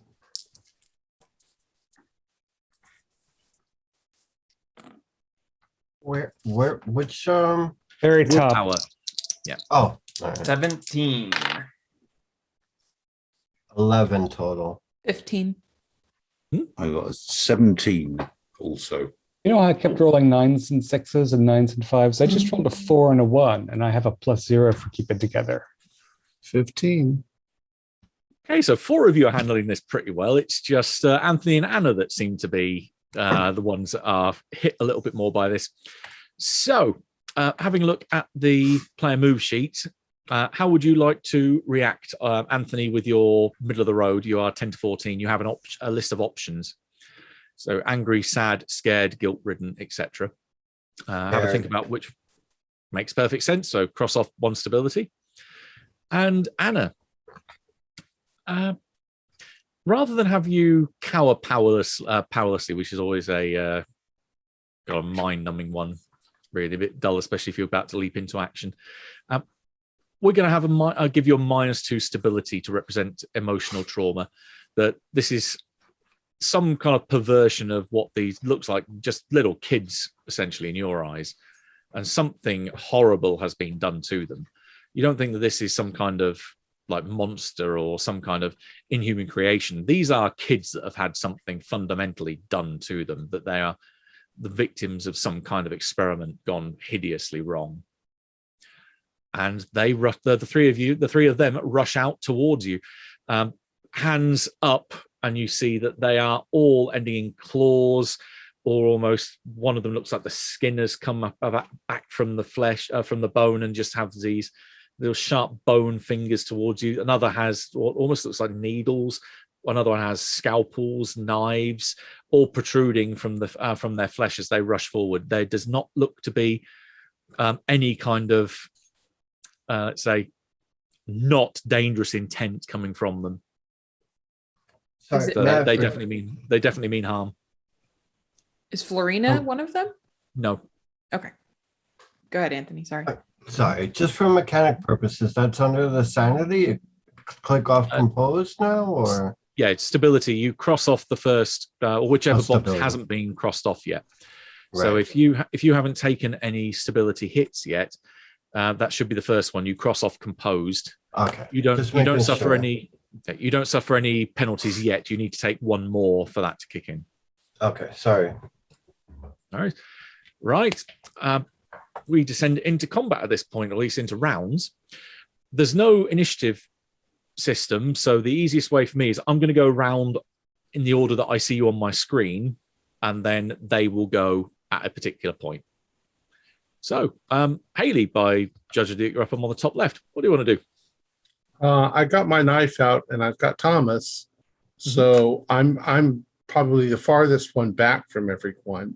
So if they come at me, I will defend myself. But I think they're going to get to everybody else first. Yeah, you did say you're at the back, so that So we're makes kind fine. of cowering there. Just Mhm. I'm protecting Thomas. Gotcha. Right, Lloyda. I actually have a question in relation to this. Do I recognize any of these children as children I have worked with before? No, these look Okay. completely Okay. strangers. All right. Then yes, I'm gonna just take a swipe at one. So that's violence. Yep, engage in combat. Yes. 7, 8, 9, just 9. Okay, not great. So that is your attack didn't go as anticipated. You might be subjected to bad luck, miss your target, or pay a high price for your assault. GM makes a move. You swipe high. One of the girls goes low and promptly just jabs their hand straight into your gut and twists. So I'm going to use that as a chance to inflict 2 harm. So give me an injury roll. This is roll plus fortitude and -2. Oh boy. Roll plus fortitude. So that's 9. My fortitude is 1, so 10, but -2, so 7 or 8. Right. You have an option here. The injury is overwhelming. You choose, are you knocked out? The GM may choose to inflict a serious wound at that point, or you receive a critical wound but may continue to act. If you have a critical wound already, though, you can't choose that option. Or you skip to the end and just say, Just die. Mhm. I'll go to critical wound. So I'm up, but Okay, you are half disemboweled in the process. You have this massive circular cut where this series of what looks to be scalpels, syringe, claw just goes in and starts to skewer your guts and start to threaten. If she pulls out rapidly, your intestines are going to come along with the hand. But you are still up because you choose critical. Right, next, Tamara. I yell at all the children to stop. Give me a soul roll. That is an 11. Okay, then believe there is. I would like. I'm fascinating. I would like to choose. I get one option. It says so. I'd like to soothe the aggressive creatures. Okay, well, just say creature singular. Circular. So which one would you like to target? The one that is currently killing Owl's aunt. Okay, right. In which case, then you see Lloyda sees this thing up close and personal. It almost has a hunger in its eyes. They're bloodshot. They're almost going completely red as you look at this thing straight in the face. Tamara says, "Stop!" And at that point, its hand stops turning and it very slowly retracts its claws out from you, and then just stands there looking at you before slowly turning its head towards Tamara. But otherwise, does not act. Anthony. Either reflexes or coolness to avoid the situation, to pull back. Gotcha. So you are, let me just check your abilities. So you're just trying to dodge. You're not engaging in combat at all. Okay. Yeah, you can give me reflexes then to avoid harm. I got a +2 on that. 10, 14, 15, 16 total. Okay, yep. You see as one of them rushes forward towards you, starts swiping with both hands back and forward. You start almost dancing and pulling, kind of leaping from one side to the other, pulling back, so getting closer and closer towards Haley. And from behind you, or rather below you, where your shadows cast, you just hear this voice in your mind just saying, "Go on, let go, feed me, rip, tear, kill." Do I need to make a roll? No, because you are not Okay. giving into it yet. So, Anna. I'm strung up, and I was nervous when I banged the door open, and now I've seen Lloyd gout blood. I'm gonna make 2 shots, I think. Okay, so you're going multiple targets. Yeah. So is that 2 violence rolls or 1? It's 1 violence roll. It's just that you inflict upon 2 targets. Right. So, yep. Engage in combat. So that's a 7 and a 7 plus 1 is 15. Pretty damn good. So you inflict 2 harm on multiple targets. That costs you 3 ammo, so you've got 1 left. Gotcha. In the gun after that, so you can do the only option left for you later would be to do just combat shooting, which is still 2 harm, but it's only 1 target, unless you find more ammo. Right. But as you go bang bang and start to shoot, you hit the one that was kind of swiping at Anthony. That one goes down, and the other one, which was running pretty much directly towards you, you put a bullet. Center of mass sound good, or any? Yeah, upper center.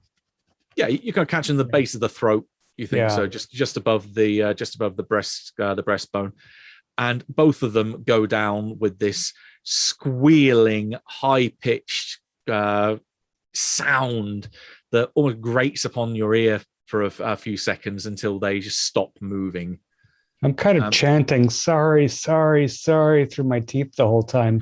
Is there are the ones that I've shot now pushed behind the doorway? They came out into the corridor because one of them was up close in front of Anthony. The other one was running towards you. So they're still out in the corridor. They're very much out of the cell. All right. And now we've made a giant noise. So there's that. All right. And Al. Well, I was going to shoot the one that had attacked Loida, but Still there. I'm slightly confused by the fact that Tamara has stopped this thing. So I guess by way of a compromise, I'm kind of standing there in my suit with an Uzi. Very cinematically, with this gun poised, well, probably like that actually,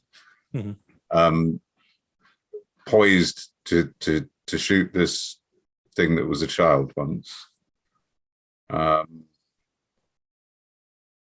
but actually right in the instant right now completely unsure of what to do, so so I'm not going to fire.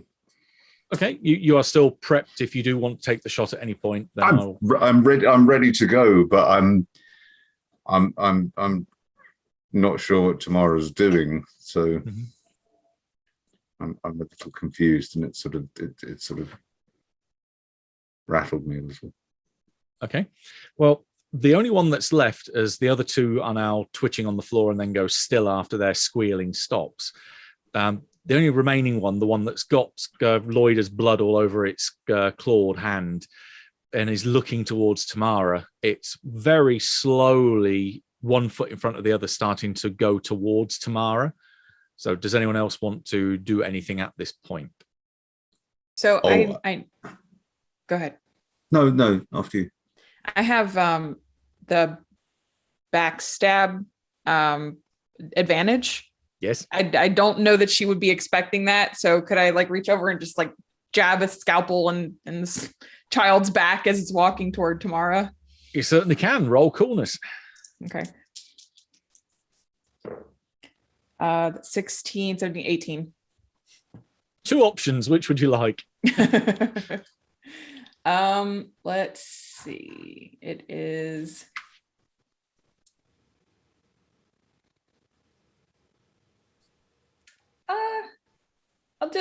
I'll knock the child out. Yeah.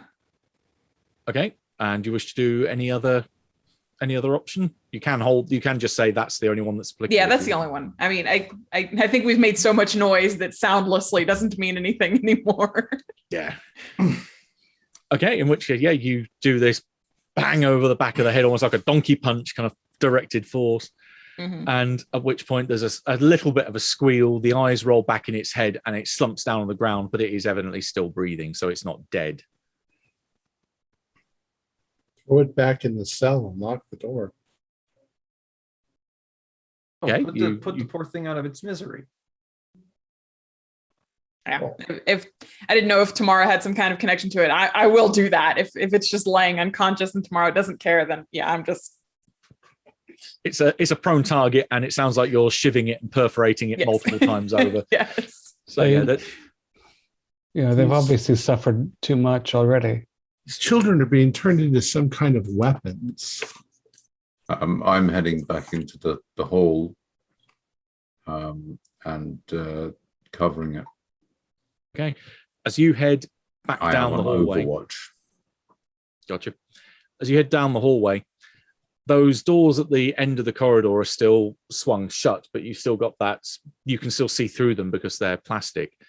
But again, it's a little bit blurred. You see movement pass across the doorway on the far side of the antechamber. That was the one that Alyssa said that was the room she hadn't been allowed in. Something walks across that opening. Is there anything in this hall that I could use for cover? Apart from maybe the doors at the far end, and even then they're kind of plasticish, so they're not great cover. But you could duck behind that, or you could pretty much peek round the corner that you're already at. Hmm. Or you could open one of the cell doors because they open out into the corridor. One of them was empty, wasn't it? 3 of them are empty. 3 of them are empty. Yeah. Well, I'll open one of the empty cells. Mm-hmm. Okay. And choosing a cell that's going to. Well, it doesn't matter if it opens out. We'll just does it. Right, door number 6 is the one closest to the outside, and then there's the double doors, and then a large chamber before that other place that you're talking about. The movement is. Yep. I shall brace myself behind the door and cover the large doors. Gotcha. Yep. Nothing is moving after that. Yeah. Anthony? Okay. He's stunned silence. You're muted. Sorry. Were we by or near one of those surgical rooms when those kids came out? Immediately opposite on either side. So you've got So one on each side and then the end of the corridor with that door. I'm gonna dash into one and look for antiseptic and like cotton patches or something. Yeah, and, you find it. and try to I'm not much medical, but I'm good at. Tomorrow you could help depression. Loida, right? Well, I help people ease their way to the other side. I don't do a good Stay job away of from me keeping then. them alive. Stay over there. Are there any surgical scrubs in that room? Yes, there are. I'm There gonna are grab- plenty of. We grab those to put around Thomas. And Well, I'm gonna head to what was the right of the T Yeah, and start checking windows. Yeah, these rooms down on the right hand fork look a little different. They're not operating theatres by any stretch of the imagination. One, the first that you get to seems to be a metal room with a series of what almost look like funnels or tubes coming off at an angle from the ceiling, as if they were directed down to a central point, where there's what look to be a series of manacles that would hold someone to the floor by a ring bolt. And there's the metal here looks scorched, as if it's been exposed to some very intense heat. don't go in there. Don't worry. Next door, please. Just trying to get out of here. If Florine's not down here, then we have only one job, which is escape. Yeah, the other windows, there's another 5 windows, as it's another 6 rooms down here, open up into similar metal rooms. Some of them have chairs in them where it looks like there's then a series of hooks and chains that descend from the ceiling. Another one that looks like it's a slab where people could be put down onto it and then held in place with metal restraints.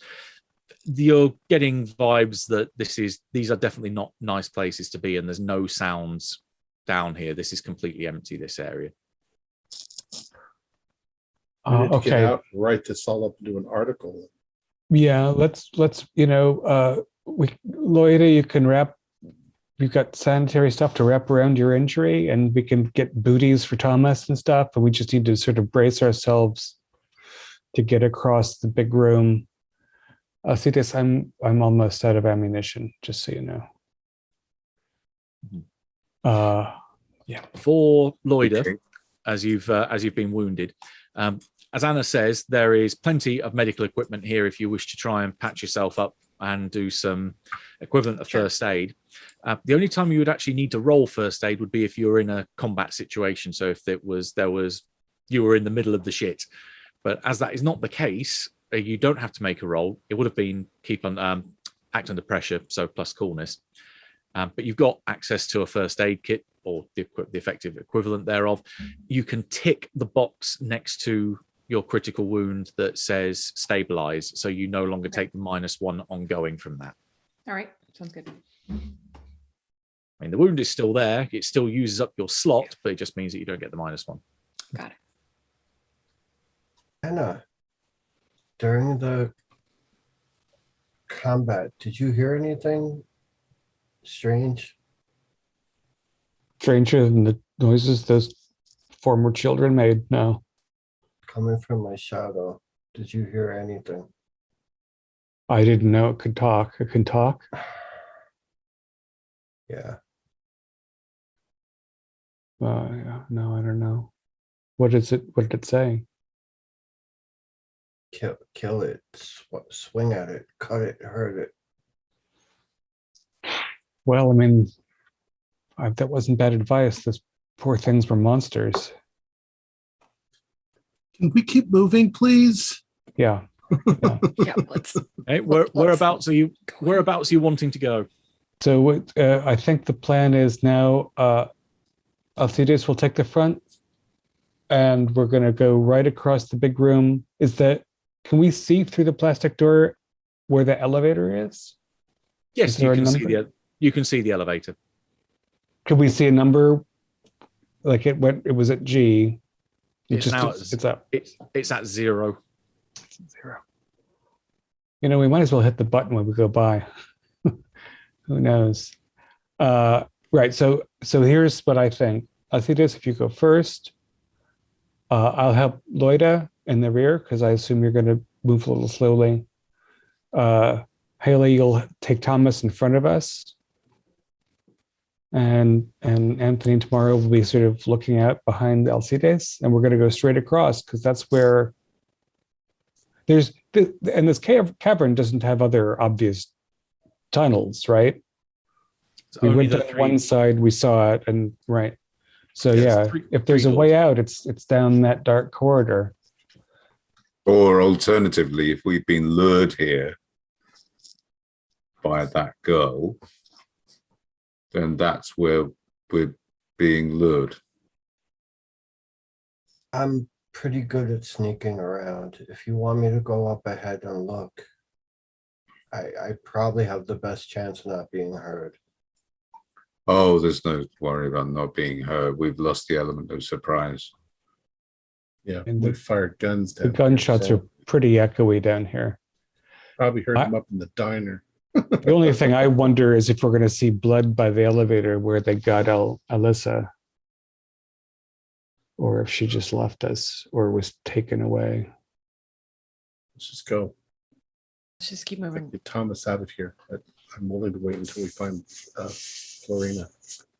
Yes, keeping low, moving from cover to cover. trying to be as cautious as possible.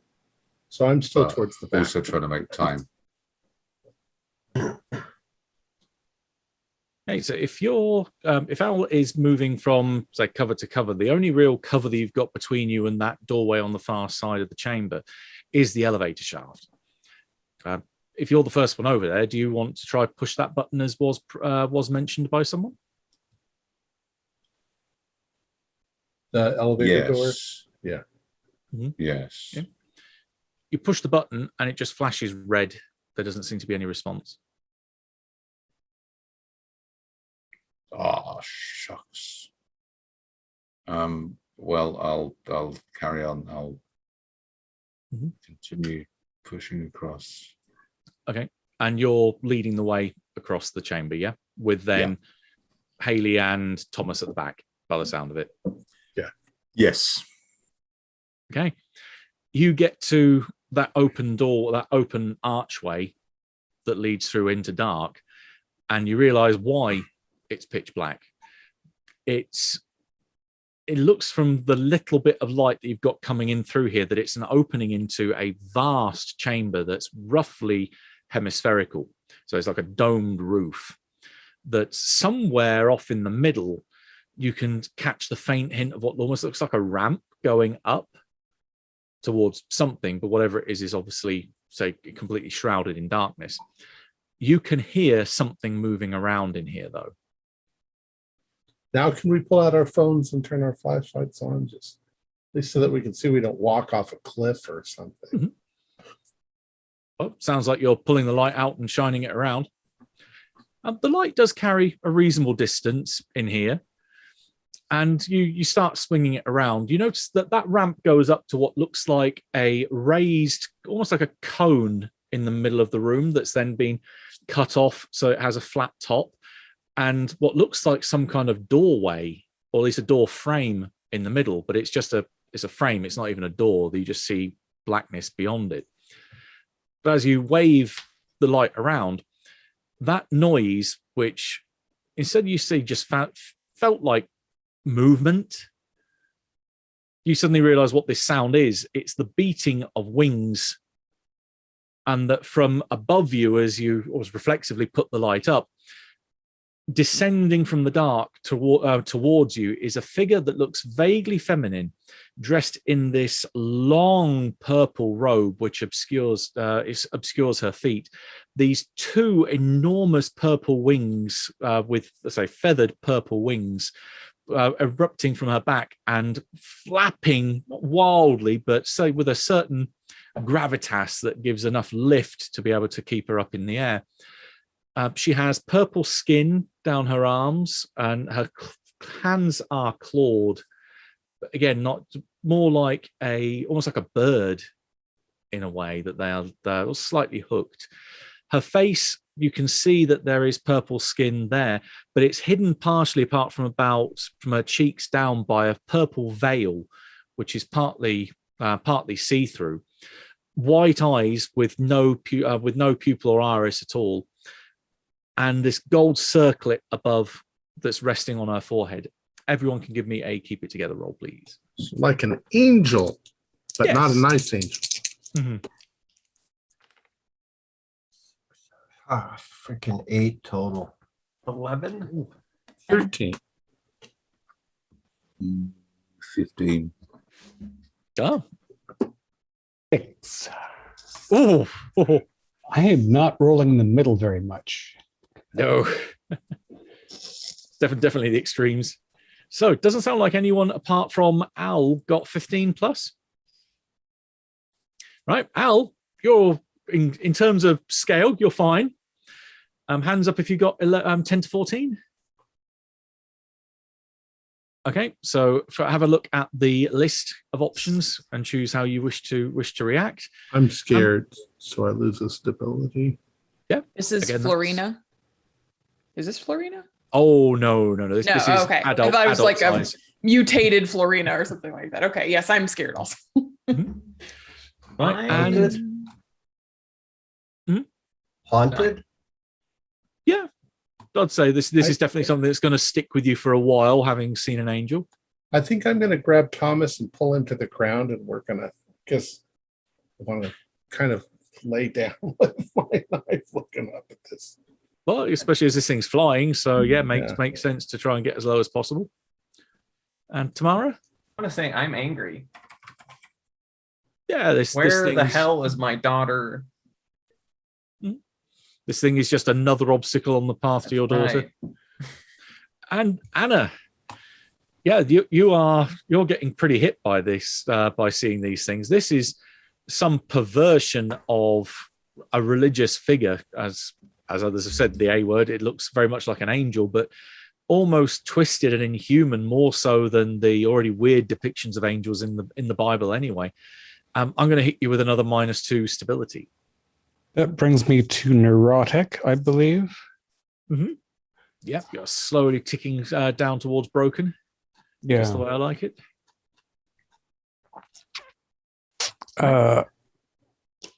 Is there any reason I would resist the impulse to shoot at this thing?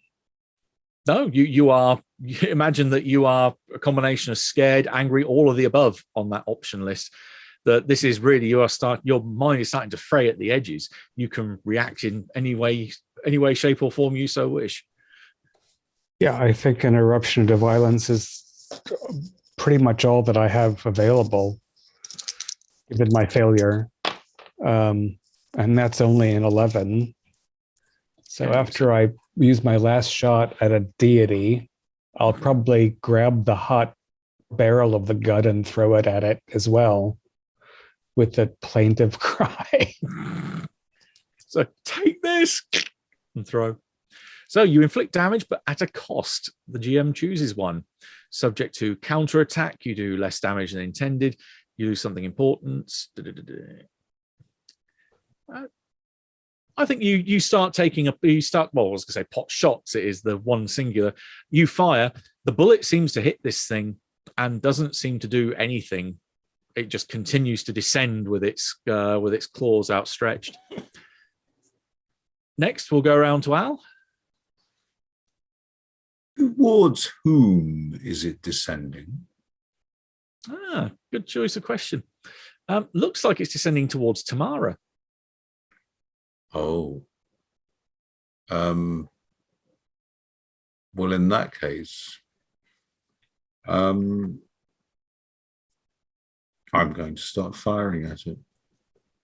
Okay, you like with the handgun, you have a series of options. You can do a short burst, which is 1 ammo, does 2 harm. You can do a focused full auto, which would be 3 harm, uses 2 ammo. Or you can spray and pray, but that's very much similar to hit multiple targets, would cost 3 of your ammo. The gun only has 3 ammo slots for this. Okay, I'm going to do the focused full auto, actually. Okay, so that's 2 of your 3 ammo gone, and give me an engage in combat roll plus violence. That is a 12 plus 2 is a 14. Okay, so similar middle of the road. There's an option here. I think it's going to have a counter attack back at you. So as you're pummeling bullets into it, you can see it tearing up this purple, almost robe-like vestment that it's carrying, or that it's wearing. And there is what looks to be some kind of black, or at least maybe very dark purple liquid start to flow out of it. As you realize you're definitely doing it some injury, but it's coming now veering towards you. You can give me a avoid harm roll. So roll plus reflexes. Oh, 10. Okay, you avoid the worst of it, but the GM decides if you end up in a bad spot, lose something, or partially sustain harm. So you are, as you try and back away from this thing and try to dodge out of the way, it ends up almost body slamming you down onto the floor. The gun goes off into the dark, and you're now pinned underneath it, with it about to raise one of its clawed hands as if it's just trying to drive it straight through your chest in a few seconds. Anthony's up. I'm hoping this will do something. I'm thinking it's living in darkness. I'm going to take the flash of the camera and just flash it as many times as I can into its eyes. Hopefully Okay. it does some sort of effect. Would it be Okay, what? that will be help Reflex- hinder. I'll Help. count that as a help hinder roll. Give me a roll plus coolness, because this will Plus act coolness? as a modifier to potentially give it a problem when it comes to do its turn. So it's a +2. 9 and 4. 15 total. Okay, yeah, you start flashing. It definitely flinches away from you and looks away, at which point its hand is still up, but it's definitely distracted. It's certainly not about to start to eviscerate him. Tamara. Tell it to leave him alone. Okay, roll plus soul. Oh no, it's only an 8. Oh, right. You choose one option, but after using it, the creature becomes determined to, do stuff to you. So, which option you're using, soothe or command?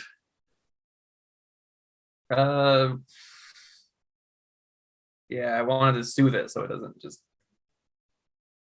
Okay. At which point, yeah, you can see it start to relax, and it starts to move. It starts to pull itself off Al. And that's when it turns towards you, and you can see this hunger that comes across its face, and it just always has this row of sharp teeth as it smiles, and then starts to stalk towards you with evident intent in mind. Lloyd is up. Oh goodness. Can I? We're not at the end of a corridor, right? Like it goes beyond Can you this check in? creature. You're in a large circular, hemispherical dome roof chamber. Okay. Could I instead of fighting this thing, which I don't think will give me anything, maybe like dive for like one of the other corridors to like run away, basically away from this situation? There's a couple of directions you could run. You could either go deeper into this chamber, into the Right. dark. You could go up the ramp towards that archway, or that doorway that's just an arch, or you could run back out into the chamber where the elevator shaft is, and then take one of the other 2 doors leading off that. I'll go the archway. I don't want to go back, but yeah, the darkness kind of scares me. So You're running full pelt. yes, I am. Yes. Okay, you start running with as fast as your legs can carry you, and as you run up that ramp, that arch lights up, and as you're almost trying to maybe stop yourself from going through, you realize that the arch itself lights up, and it projects the image of a corridor on the other side that looks like it's very much like that bombed out tower that you saw, very much like the ground floor. That by the time that you bring yourself to a halt, you've gone straight through that archway and find yourself stood in another room with a series of 8 different corridors going off this octagonal shape, each of them looking like a corridor that opens up to multiple rooms on each side, but looks like it's been the middle of a war zone. And can I go? I know you're probably. I just have a quick question. Is the archway behind me closed now? Can I see everyone again beyond the archway, or is it? It's still lit up on your side, and you can Okay. see that there is a dark room on the other side with a ramp going back down. Gotcha. And especially as you turn around, you see Edmundo stood by the arch on this side. Edmundo. Mm-hmm. All right, I'll need to do a keep it together for that one because I Yeah, know just that kid's keep dead. All right. 8, 6, 14, but 0, but -1 because of my condition. So 13. Okay, yeah, you have the list of options from the sheet. While you're choosing, we'll skip over to Haley. Okay. I was planning on doing exactly what Lloyd had just did. So, because I have no idea what she saw, I had pulled Thomas up while they're fighting with the angel, and I think that's the only way out. So I'm heading towards the ramp myself. So she runs past me. I'm slower than her. So Gotcha. She And you're gets up there. carrying, and you're kind of Right. leading Thomas with you as well. right. In which case, you start running. I am going to cash in my hold at this point for your disadvantage. You start running, dragging him. Well, not dragging him, but kind of arm wrapped around his shoulder behind him. He's quite literally blindly running with you. Right. And as you're halfway up the ramp, you just feel the dark on one side of you start to move. And out of the corner of your eye, you can see this figure in black just run straight at you. And almost like a T-bone, you are not, both of you, knocked off the ramp. And this shadowy figure that has always been at a distance, the one that you saw up on the surface and has been following you around for a while, has now got you pinned on the ground. There is just an impression of a face. It's got a mouth, it's got a nose, it's just got skin where the eyes should be. Would I have dropped my knife in the process? Or do I still have it in my hand? Give me an act under pressure roll to see if you still hold it. Ew. What is act under pressure? Let's see. Coolness. Coolness. Oh, 0. I've got a 6. It So- goes off into and the I've got dark. flying. So all I can do then is hit whatever it is with my hand. Okay, you're attempting to harm it, or you're attempting to try and get out of its grip. I'm trying to get away from it. Yeah. Okay, that'll be coolness then, rather than engage in combat, because you're not trying to do it harm. Okay. So what do I do? Act under pressure? Yeah, coolness again. I got an 11. So I probably lose Thomas in the process. Yeah, you do it, but hesitate, are delayed, almost deal with a complication. Yet you can sense that because this thing's pretty much got you pinned, that as you start to move, you can feel Thomas moving around to the side of you. You get one arm free, and that arm then just goes over and grabs Thomas. So it's now got one arm on you, one arm on him. Okay. But it directs its face towards you, and you can hear this almost animalistic voice come out of it, and this terrible breath that just gets maybe that far from your face and demands, "What would you have done with the photos?" Get the fuck off of me. Okay. Background to Al.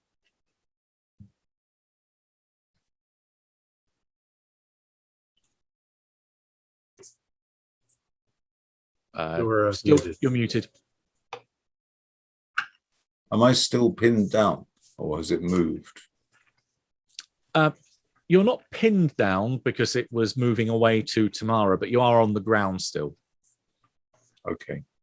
I think from where I am, the only thing I can realistically do is just to empty the remainder of the clip into its back.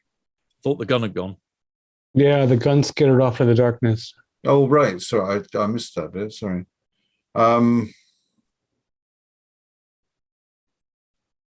if that's the case, I'm going to just attempt to scrabble to my feet, and I'm going to look about me for some form of improvised weapon.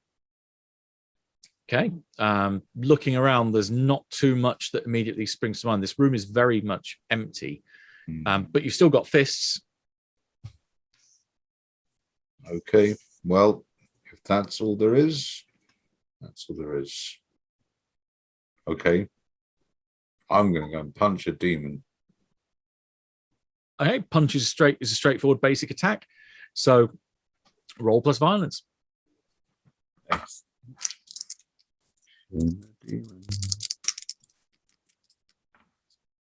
Oh, one's a 10.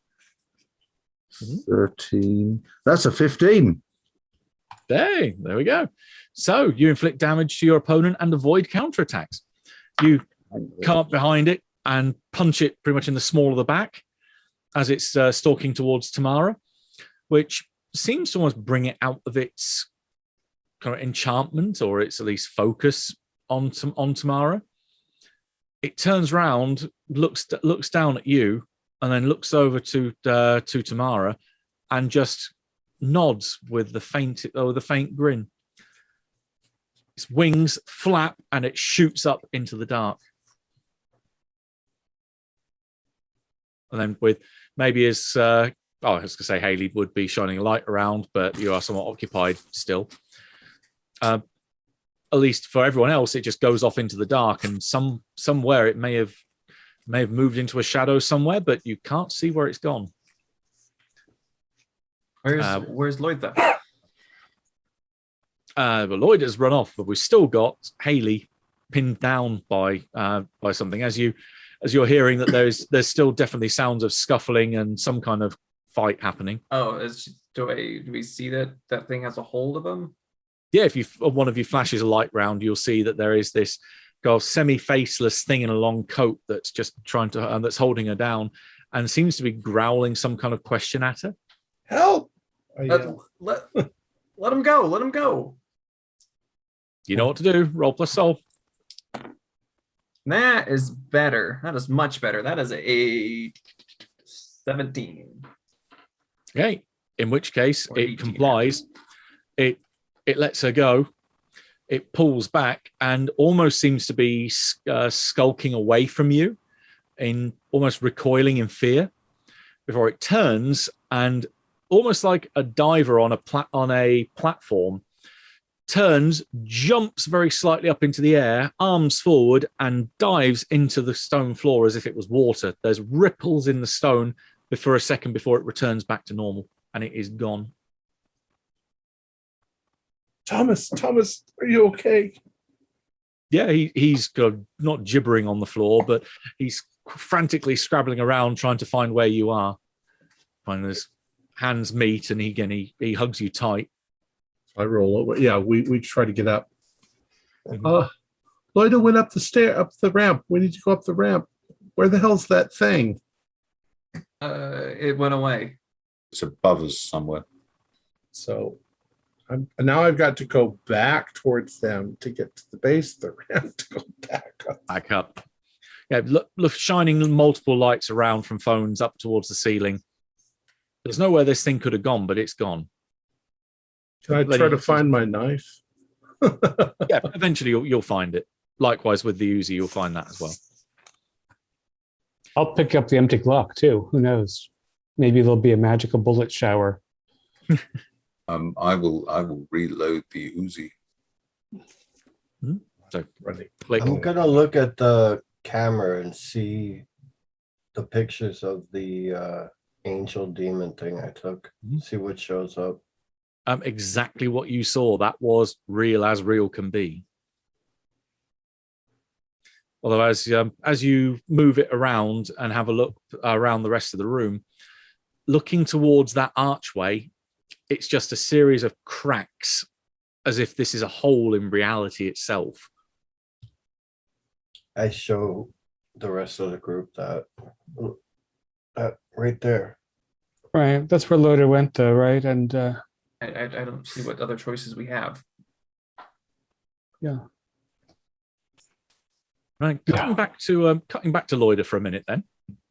So you're stood in this octagonal room, say 8 ways out of it, archway in the middle, which you can see leads back to the dark ramp going down, where you can see your friends moving with lights around as if they're looking for something up above them. And yeah, Edmundo is there. I'm not leaning up against, but it's kind of stood quite politely and patiently by the archway, just looking at you. I've taken the guilt ridden for mine for the keep it together. Incredibly appropriate. So, But Edmundo, you're dead. What is this? I know you. I saw the body. You're dead. Where are we? I just came to say I was sorry that I messed up. What happened? What did you get into? Well, What have you gotten Florina into? Well, I got an offer. that the young lady said she needed help getting drugs across the border, and she paid me really well. And I was thinking, Foolish boy, you know what Cesar does to those who work for anyone else. Oh. The lady, I don't remember her name, but I know my character would. What is the name of that woman? oh, Elizabeth? Isabel. Isabel. Isabel, is this the Martinez. woman that got you involved in all this? yes, yeah, the one that carries the drugs. Yes, her and her friend. Do you know where Florina is? She's been caught up in all of this too. Silly girl. Yeah, Both of you. He nods. Yeah, I know where she is. Where is she? That he turns slightly and points towards one of the corridors leading away from the chamber. She's with her friends. Is she dead? Is she dead? He kind of cocks his head. What's dead? Okay. Oh, You can see he's kind of slowly starting to reach out a hand towards you very timidly. oh yeah, I'll take it. You were one of my best ones, Edmundo. A shame. You silly boy. Let's go find Florina. Was it worth the effort that you put in? What do you mean? What do you mean? He kind of cocks his head the other way now. The tone in his voice almost sounds older than the Edmundo that you know, or knew rather. All the effort that you put into what we did, all the effort with all of the kids, all of us, was it worth it?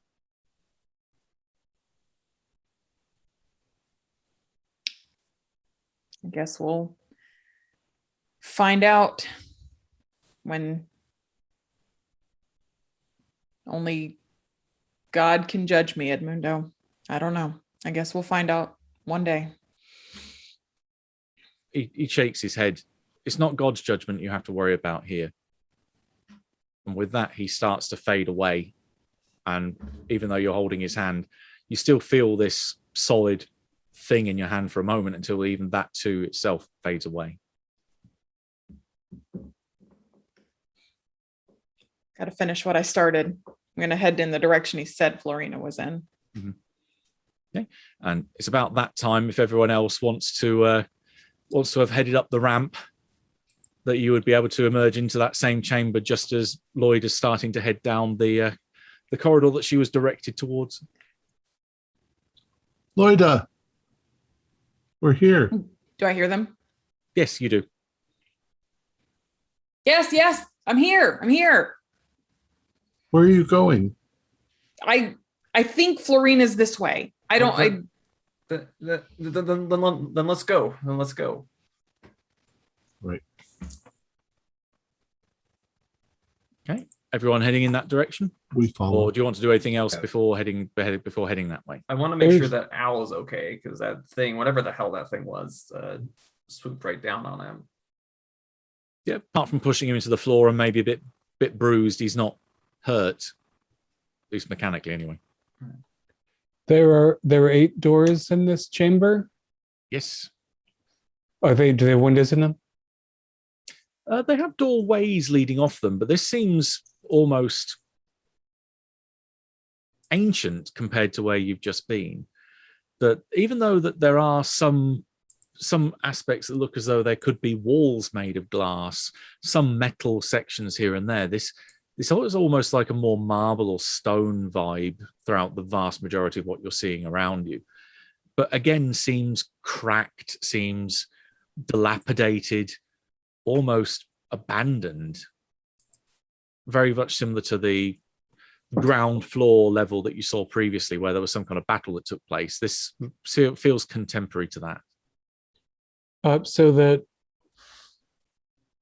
does the archway from the ramp, is that one of 8? It's a single archway that's freestanding in the middle of the octagonal room. Aha, like the elevator more. Yes. Okay, and so the eight exits, they are doorways but not doors. Correct. They're tunnels, more or less, Yes. Right. Corridor. and they're dark. One or two of them off in the different direction to where Lloyd is going do seem to be lit, almost as if there's some kind of exterior window that they're looking towards. So it definitely feels like an outside light source, but it's quite blue. The light. Is this the one that Lloyda is going down lit? No, it's not. Yeah, being recently unarmed and pretty jarred, I'm going to sort of poke my head into some of the other hallways because I don't know why Lloyda thinks she knows where she's going. She's had a lot of blood loss. Yeah, and quite a serious injury. But yeah, poking your head down to a few of the other corridors. Give me an observe a situation roll.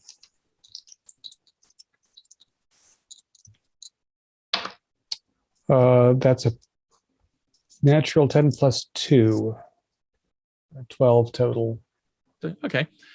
As you are looking down those corridors, nothing really distinguishes the others for any purpose that different to what the one that Lloyd has apparently chosen. But you can hear movement down in some of those corridors, that there is definitely something up here that's alive with you, but just keeping itself a long way in the dark. Given recent experience with that, I'm a bit shell-shocked. But my phone light isn't gonna. I'll turn back and follow the others. Okay. As you turn round and try to tear your eyes away from the black, it's almost like a flicker of vision. It's almost maybe like even a half-remembered dream that suddenly comes to mind. That as you turn, you've got hammer and chisel in hand, and you're hammering away at what seems to be this stone thing in front of you. It's not like a headstone, but almost like an obelisk that you're chipping away, writing some kind of symbol or language perhaps, or word, but not in anything that you recognize. And that off in the distance, there is just this continuous field of headstones of all shapes and sizes. There's mist on the floor and lights darting around, which, as you realize, or as you start to come to your senses, are the lights of your friends' phones illuminating the otherwise dark interior around you. And then The marking on the stone, does it make any impression? It's unfamiliar, but slightly, maybe a language, maybe a word or pictogram. It's hard to tell. That you got such a quick glimpse at it. It's not any language, or it's definitely not in English or Spanish or any language you know, but maybe one that you did know a long time ago.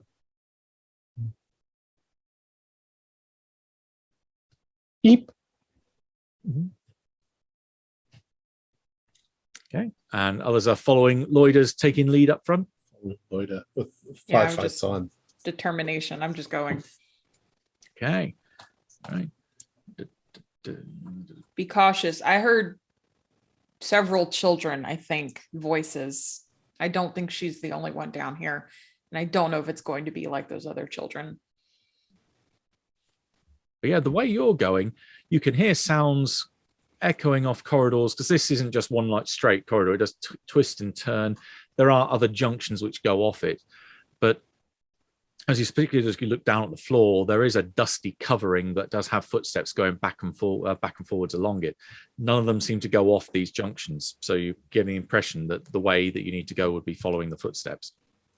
That nothing's in this corridor. It's always just off in the dark, either side of you.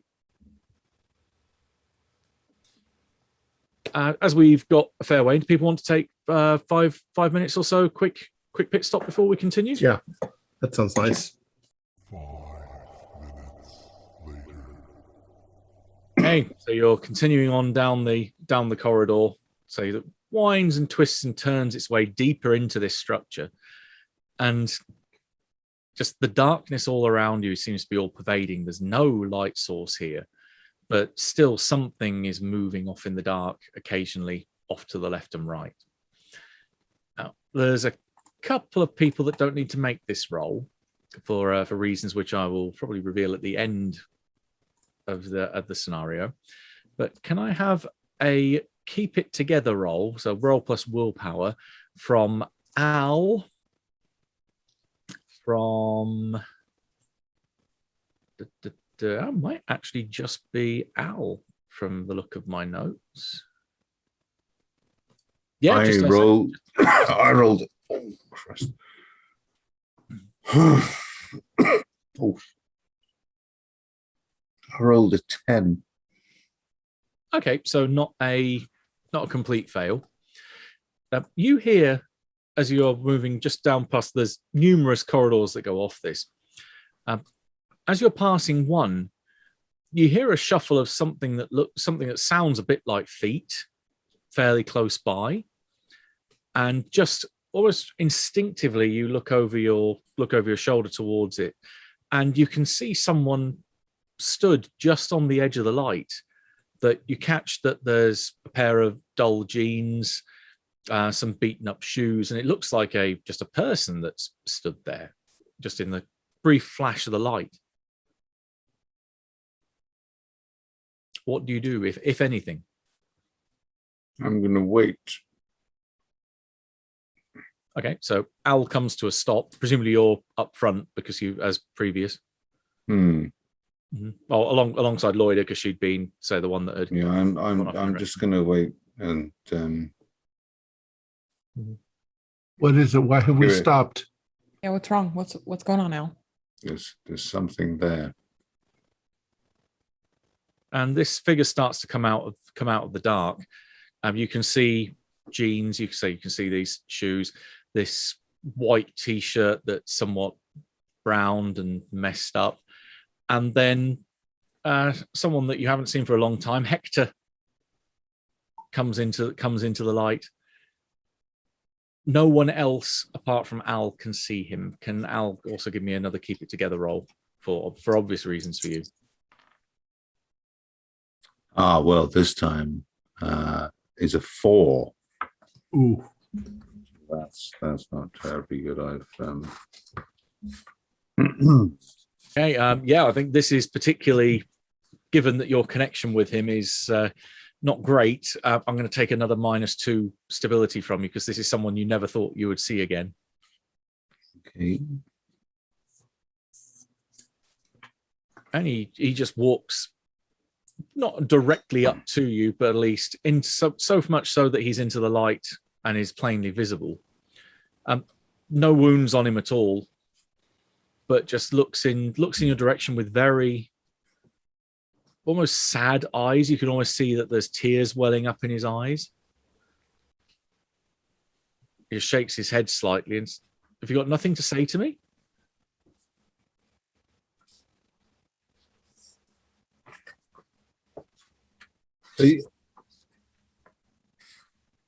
Are you real, or are you just something's making up to taunt me?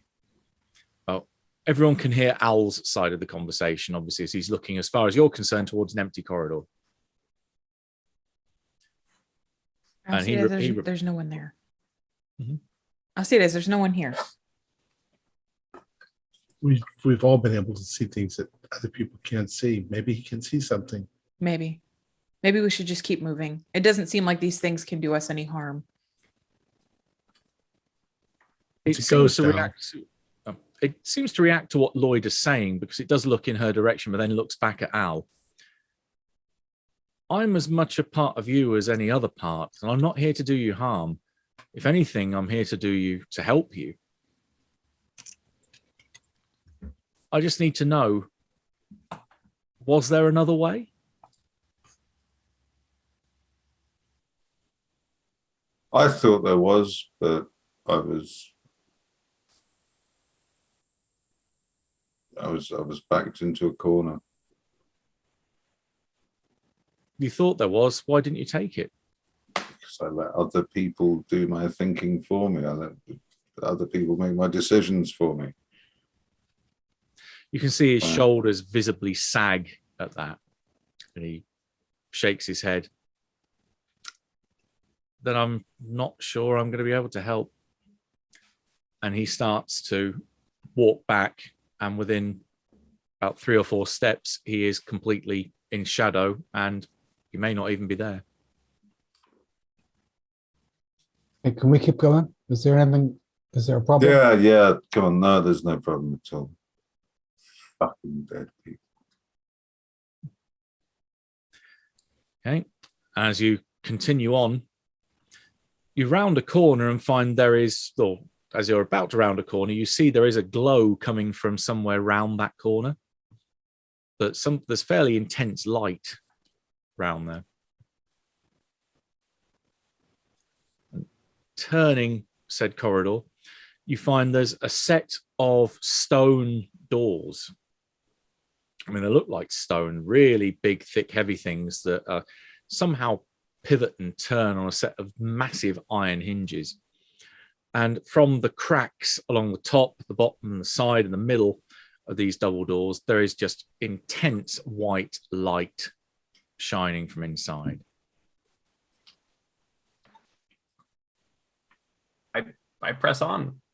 I think my Okay. daughter's behind there. You go straight forward, push the doors and force them open. And there is blinding light that just suddenly fills this corridor.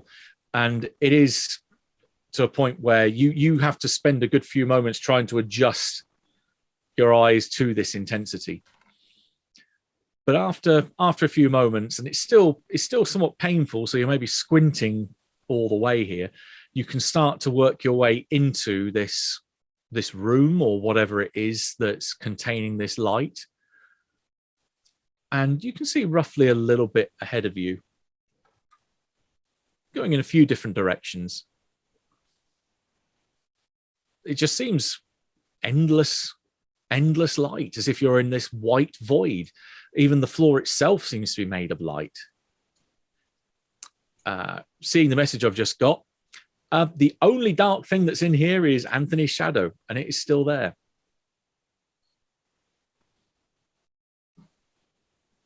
I keep.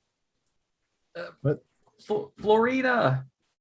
I have a call out at this point. Okay. Off in the distance, you do hear a voice of a young girl reply, "Mommy."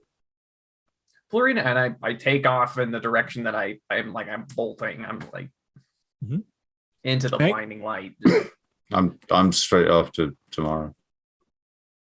Without Yeah, the thought. I will be too. Yeah. Still limping forward slowly. Yeah, With, carrying with Thomas. Thomas dragging you down, so you are probably still going to be at the back then. Yeah.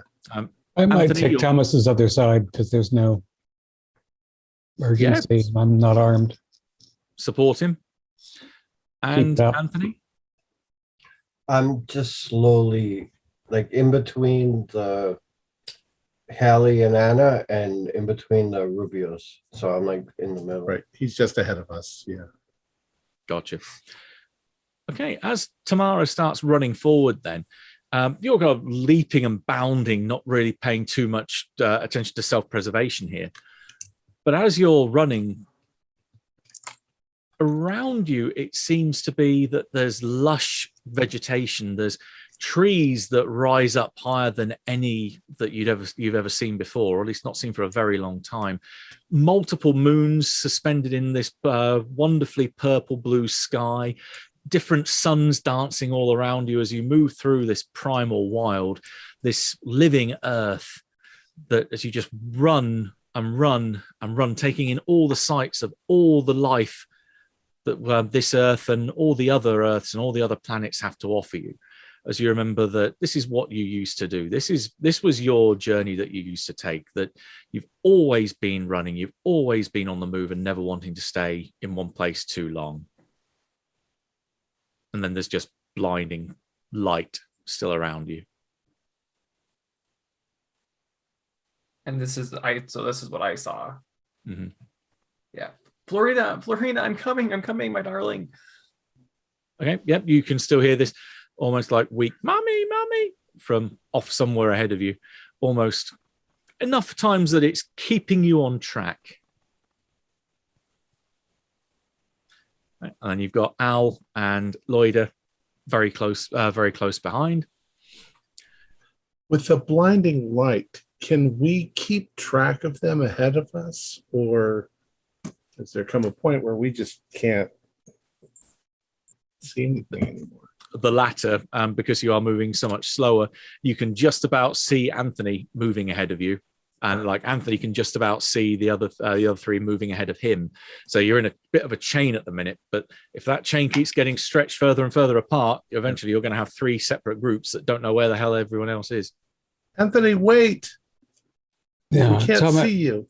Haley, let's help Thomas go a little faster. We don't want to fall behind completely. Let's hoof it. I don't want to lose sight of them, and they're not going to wait. Please try and step up a little. Okay, Oh, for the two of you that are pretty much the slow bunch at the back, then, so for Anna and Haley, can you give me not keep it together, act under pressure rolls to see if you can manage to keep up with Anthony?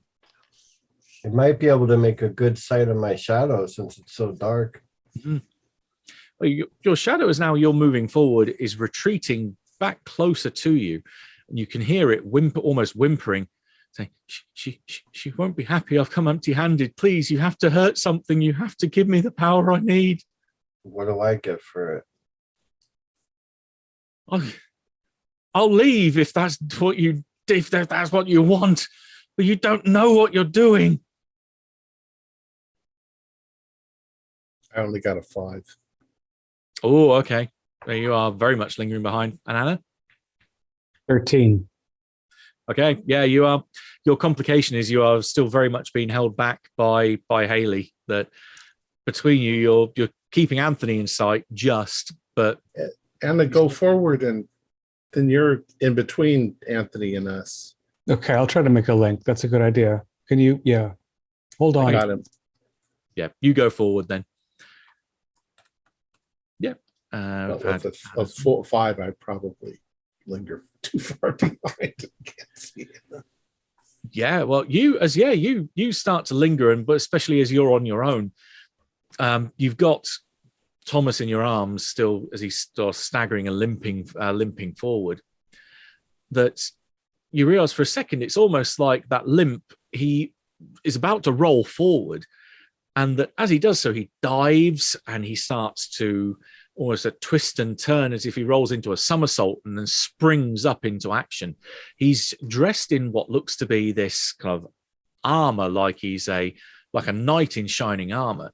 As you're somewhat feeling like you're removed from whatever is going on, but you can see this scene that you've crafted before you, that he's this knight running throughout this fantastical landscape, throughout this castle, where he can run up walls, he can run over the ceiling, he starts leaping and battling against these other suits of armor which are completely empty, almost like you're watching a film where he is this main central heroic character, and that you realize that you're standing back with a degree of pleasure, realizing that next to you is his sleeping form as he is living out his fantasy. Okay. And then you're grabbing him again to make sure that he doesn't roll and hit the floor, and there is light everywhere. Okay. I think at this point I'm going to stop because I'm holding on to him, and by now Anna's probably too far ahead. So we're just going to stay here and wait. Hopefully they'll catch up to us, or hopefully they'll come back for us. Okay, you remain stationary. Yeah. All right. So you've then still got Loida and Al together, and then Tamara a little bit further ahead, but not too much further ahead. The three of you in this haze of light can start to see that there are a series of figures in front of you starting to come into focus. One of them is sat upon what you could always describe as a throne. You can see her arm resting on one arm of the throne, and then flanking either side are these two figures, which are definitely adult. But you can see leaning round the corner is definitely Florina. Either side is a man in a linen suit and a woman dressed in black. Florina, and I go to just take her, like, scoop her Okay, from my arms. You rush forward. In fact, those other two figures part so that as they realize you're running straight towards her, that they don't want to get in the way. They just move either side. You grab Florina and got this hug tightly closing your eyes. When you finally look directly into her face, you realize that something is a little wrong. Her eyelids have been peeled back and fused in with the skin above her eyebrows and then down onto her cheeks. And there's just this staring, unblinking view from her eyes that she seems completely unhindered by. But Florina, I was so worried. I was so worried for you. It's okay. My friends here, they've been taking care of me. Oh, I'm glad. Who are they? She turns and gestures. This is Domingo, and this is Isabel.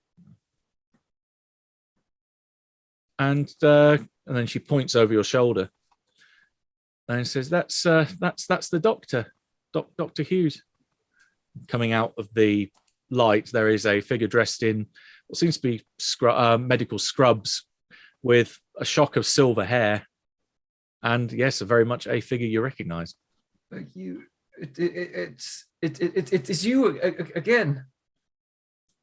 Yeah, this is the point when Al and Lloyda come up out of the light behind, so you see everything that's been described here. And yeah, the doctor nods. I'm very, very glad to see that you've come back to us. I'm glad that I made the right decision so long ago. I'm back. I don't even remember who I am. All I have is my little Florina and my owl. You don't remember who you are now. That doesn't necessarily mean anything. It's not the real you. And then he kind of cocks his head. You do understand that, don't you? You have processed in the time that we've had. I'm different from the other things. Listen to me. I'm not burned. And Florina and I mean, just holding Florina in my arms. I'm almost like slumping onto this throne. I'm a little like it's all very much. Gotcha. Like being overwhelmed. There's a look of concern which goes over his face, and he looks between Domingo and Isabel, and then back to you, and says, "It's been what 13 years? We thought this would have been time that you would have recovered. You say you've not awoken. You haven't put this all together. There are things that others can't see. I can see them. Things aren't what they seem. They're things, and they listen to me. I can talk to them. They listen to me. Okay. Anthony can appear at this point as well. So you emerge with this group. I just take in everything. I'm not sure what to make of. Mm-hmm. What the hell is this? What is going on here? What are you doing? What is this that you're doing here? Oh, the doctor smiles and just looks towards Domingo in a kind of, well, do you want to answer that question kind of way? And he turns towards you, straightens up his jacket. I would have hoped that maybe having got this far and been subjected to some of the tests that our benefactor would have laid out for you, that maybe you would have had a hint about what's going on. The fact that you have such questions now implies that there's very little point in answering them. Right. Alcides, I think we need to get the hell out of here. Let's get Tamara. Let's get Florina. Let's leave. Yeah, this guy is completely loco. Tamara, Um, let's go. Come on, We come need on. to get No, as far no. away from here as possible. No, I don't. I take Florina. I almost step closer to the man with silver hair. He knows who I am. I have to know. He's the one who gave me my Florina. There are things I can't know. I can't leave now. I've come so close. I've come so far. There's a look of happiness which comes across, almost relief comes across his face. So that there is still hope. And at that point, Anna comes up from the rear. You can roll for your disadvantage, please. Especially as you see her stood right there.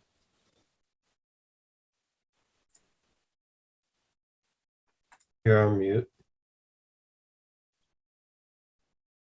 I'm at a -2 at this point as well. Mm-hmm. I rolled only a 9, so 7. Right. You are completely obsessed and can act only to further your revenge. Doing anything else requires a keep it together roll. Your obsession cannot be assuaged until the target remains in the same scene. While the target is in the same scene with you, and she ain't really leaving. So It doesn't look like Alcides is really focusing that weapon at all. So I'm just going to tear that out of his hand. Well, okay. I'm not going to put out much of a resistance. okay, then in which case you don't need to roll to get the weapon, but you do need to roll to use it. So, as you are about to potentially start making lead fly, do you want to roll your other advantage? I do. Right. And I guess the disadvantage means that I can't just sort of walk toward her slowly because I cannot hold it any longer. I've just got to like grab it, start shooting. Yeah. So You would have been able to do something a bit more if you'd rolled better, but at the minute you are purely focused on fulfilling what you've been waiting for so long. yes. So I've got a 14, 11 plus my 3 coolness advantage. Okay, that's 2 edges. Which 2 would you like?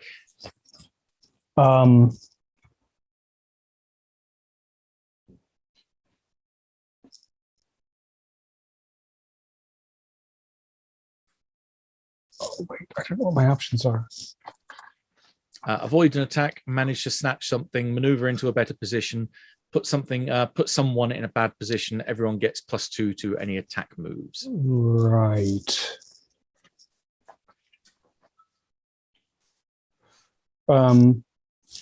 I am assuming that she's going to do something really spooky.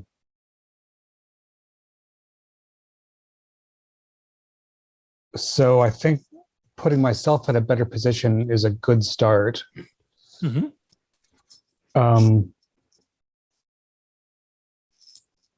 And then I guess I can also put her in a bad position. Those are both consonant with that. Okay. Yeah. So maybe I'm going to, grab it, skip over and behind her so that she can't put anybody in between, and I can get like the base of the gun on her Mm-hmm. so that I have the best chance. And are you then pulling the trigger? Yeah. Give me engage in combat. With your better position, I will give you the effective equivalent of help hinder, so I'll give you a +2. All right. So I've rolled a 14 and I've got a +1 engage in combat, and +2 makes that 17. Okay. Are you just pulling the trigger and letting the clip empty into her then? I don't want a collateral, but I want to be thorough. So maybe it's the middle of the two options. Mm-hmm. That's a short burst. Short burst, yeah. Okay. Well, she isn't particularly magical. She is essentially a flesh and blood human being. You put 3 bullets through her and they promptly fly out the other side. There is this almighty daka daka daka that everyone will hear, including Haley off in the distance. And Isabel probably looks somewhat surprised, or just this look of complete and utter shock comes across her face as she falls down to her knees and then slumps down on the ground. I told you I would. She's around long enough to look back up at you, and again there's just this look of almost, who the hell are you? And then finally the penny drops, and then her eyes open wider as if to try and there's this shock recognition. She tries to open her mouth to vocalize, and all she manages to say is I, and then her mouth is just left open and her eyes staring, and there's very much no one at home anymore. Oh, with the gunshots, I'm clutching Florina tighter, and again, I I'm edging say, towards. No. Oh, right, okay. In which case, there's focusing attention down on the ground with Anna standing over this over what was left of Isabella.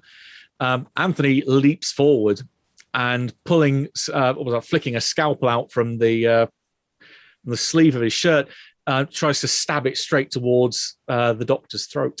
Give me a engaging combat roll, please. That's a -2 for me. Well, yeah, you are the one that's tried to avoid this up until now. A 10 and a 1, so a 9. Right? Okay. Yeah, Your attack doesn't go as anticipated. You might be subjected to bad luck, miss your target, or pay a high price. Oh, Right? You I have lunge. sneak though, remember, as a advantage. I don't know if that would come into play. Let's have a quick look. So whenever you keep yourself hidden or try and avoid drawing attention to yourself, All right. it's more, as it says, it's more like a stealth type thing rather than anything else. But you leap on forward, and as you do so, this kind of this anger building up in you, and this determination to do someone physical bodily harm, your shadow, or the thing inside of it, starts to almost quiver, and you can feel the shockwaves run through you. It says, yes, yes, yes. As it does so, you start to feel something drain out of you, as if this thing finally, floodgates have been let open and stuff starts rushing through from you into it. It's going to drain 2 stability off you, which in the process means it will grow. So I am unfocused, and it says -1 disadvantage. Yep, so if you have to make a disadvantage roll, it's rather than 2d10 plus 0, it would be 2d10 minus 1. Okay, so Anna's let loose with the gun. Anthony's just gone for a stab at the throat of the doctor and missed, although still at least made its shadow very happy. Al's had the gun snatched away. Tamara's gone and grabbed Florina. What's Lloyd doing? It's not worth it. It's not worth it. I'm turning and I'm running back the way I came. I'm even saying that. This is not worth it. Okay, you run off into the white light. Tamara, as you grab Florina just always whispers in your ear, I don't want to be here, Mummy. I don't want to be here anymore, Mummy. Can we go? Can we go? Yes. How do we leave?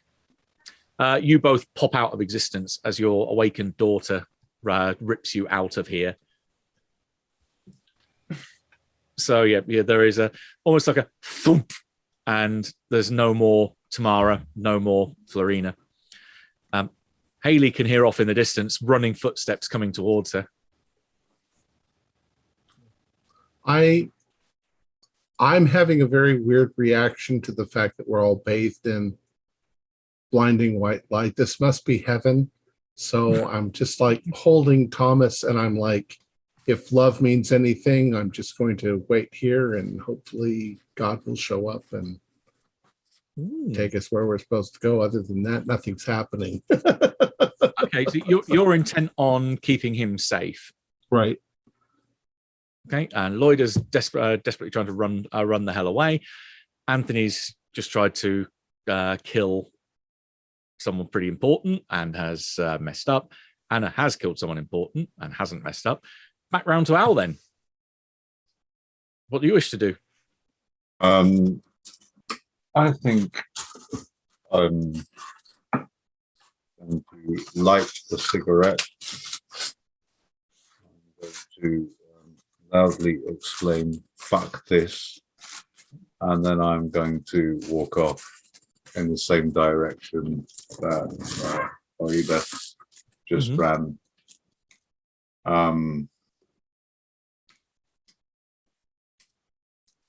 I don't know if you can roll for depression, but I think my character has just approached it. I mean, I don't even know why I'm here now. There is actually a disadvantage for that, but it's thankfully not one that you have. But yeah, you're just walking away.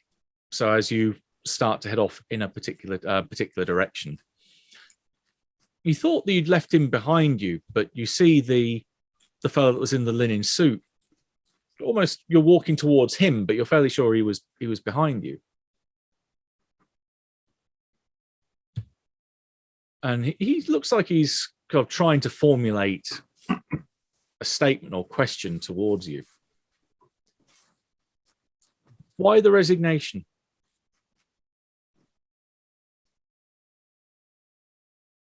Well, it seems... It all seems so pointless. It's all over now, isn't it? She's gone, hasn't she? She's gone away now. They've both gone away. I'm not going to see them again, am I? Potentially only temporarily. If you had a purpose, would you stick around?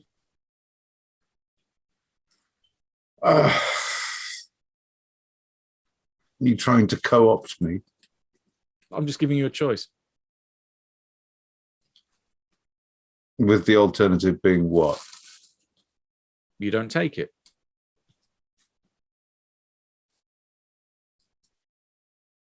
I don't want to stick around here. I don't want to be here. Right? He just moves This off is to not one a side. good place. Yeah, he moves off to one side. And with that, everything goes black. Do Tamara first, as we move into an epilogue. So, would Tamara like to give me a keep it together roll?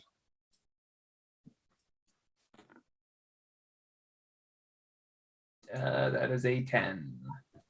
Okay. Awakening is a pretty powerful and a pretty shattering experience. You were this close 13 years ago, and for 13 years you had remained this close until something finally tipped you over the edge. Your daughter was a lot more receptive to what the Institute was trying to do to her. She responded to their experiments significantly better than you.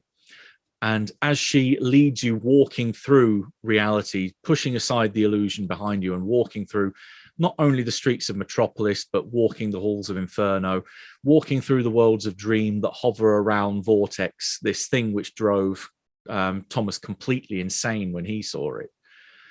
She almost is giving you a guided tour of reality to say, these are the wondrous places that I've seen and the wondrous sights that Malkuth has said can be ours again if we are to finally regain our lost divinity. Me and you are now the same, even though we are apparently years apart. Our souls are eternal. And you walk off into reality and the wider universe holding your daughter's hand and just about keeping your sanity together. Who should we do next? I think we'll do Haley next because you were the one that aligned yourself closest. The others, we're going to get to them in one go. You're sat there with Thomas for quite some time until finally everything goes black. And you're still holding on to him until eventually light starts to come, almost as if it's spotlights above you in this vast hall. And Domingo, the man in the linen suit, comes forward with the doctor, who's still a bit shaken up after having just had a scalpel rammed towards him. We'd like to offer you a position, if you'd like. That Who are you? Oh, Are you God? Oh, definitely not. Angels?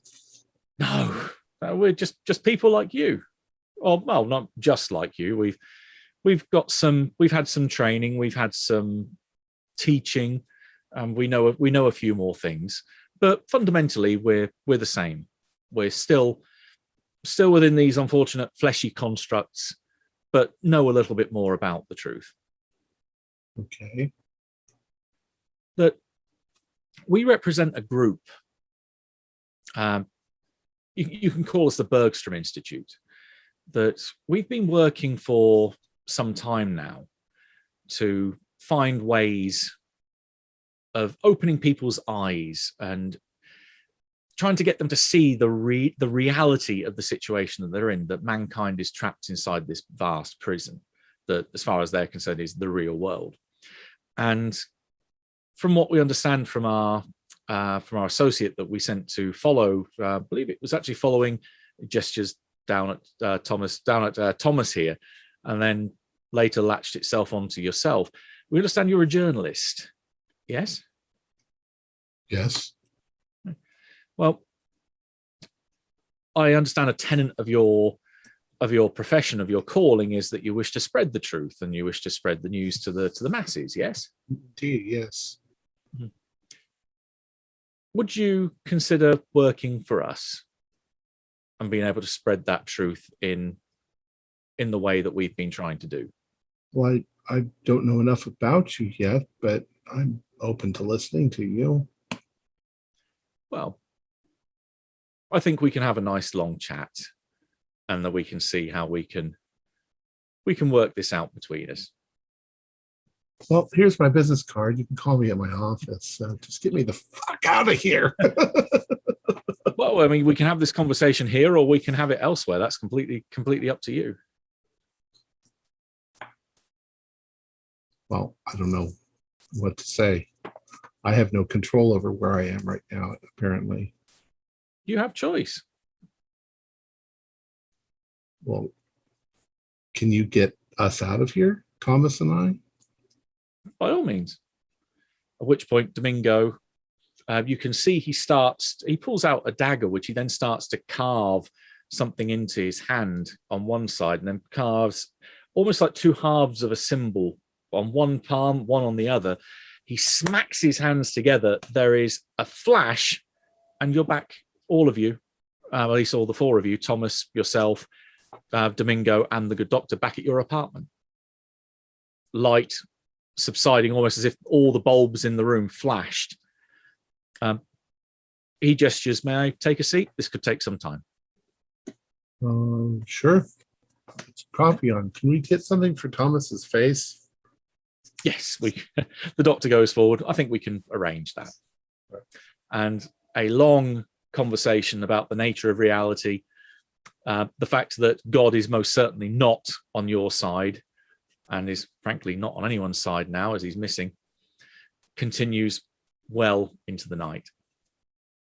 Cool. The other four of you suffer a similar fate, but at least a similar experience.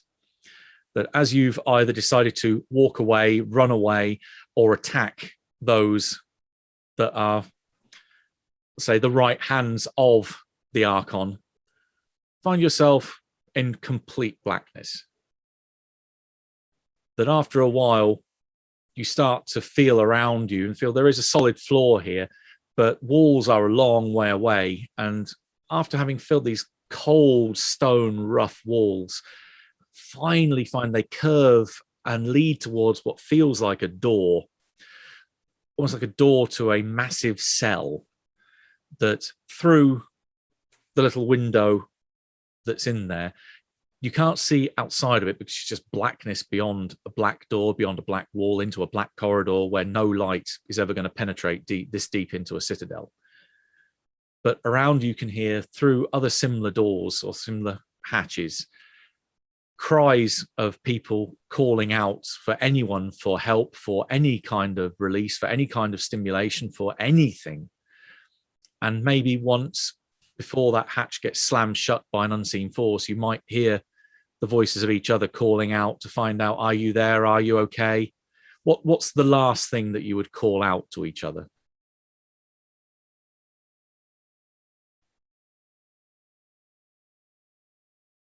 I got her. I got her. Just want to go home. I probably I look to where my shadow would be, I'm in pitch blackness, and say, "Are you there?" Nothing responds. And Al?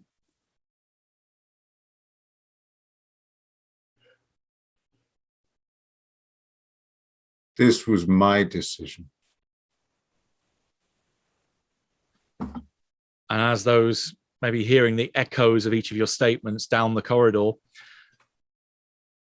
the little hatch to your cell, or rather your oubliette, closes. Time passes rather painfully in these, that you are alone in a large, what is essentially a sensory deprivation tank, that you're not too sure whether it's hours, days, months, years even that pass in here. There's no need to eat. There's no need to drink. It's just utter, unending loneliness. And as the psychological impact of this starts to take place, you start to find yourselves descending back into your own memories, just to try and relive bits of your past as something to try and either pass the time or at least feel something. What's the first memory that you would latch onto as you start this deep introspection?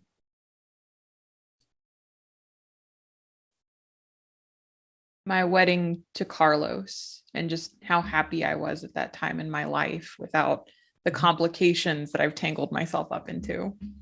Mm-hmm. Good. My parents' death. Mm. A single loop when I looked in that woman's face and told her I'd kill her, and she mocked me. And then I killed her, and it didn't satisfy anything.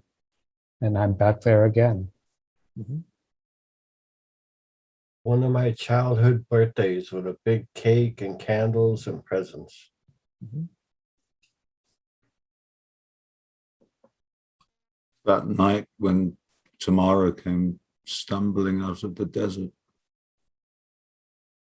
Mm-hmm. Okay, so as you're looking and latching back on these memories and almost seeming to, in your own minds, relive them, Lloyd is walking down the aisle, man of her dreams, locking arms with you.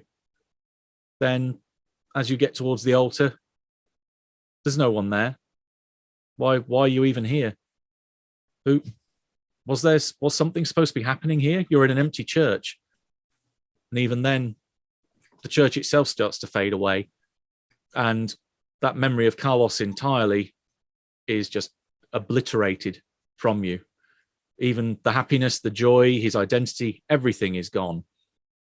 And the oubliette starts to work on the next set of memories, and the next set, and the next set, stripping you down until all your memories are gone. Anna, you sure there was some drive? There was someone or something you lost in your past. What parents? You never had them.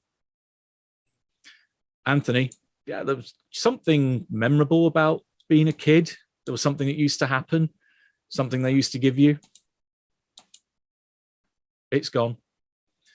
And Al, finding yourself in an empty bar, in a seemingly just never-ending field of black, realizing, did someone come here? You don't remember meeting anyone. There wasn't even anyone else there. Eventually, there wasn't even a bar. And as time passes, as you try to latch on desperately to these memories, only to find that as you latch onto them, they are completely obliterated. All that's left at the end is a hollow, empty husk of a soul that is then processed back into the illusion, back to Elysium, to the prison that you are condemned to, but maybe with the faintest hint that you might be having your fate guided to work for the Archon that put you back there, having processed you.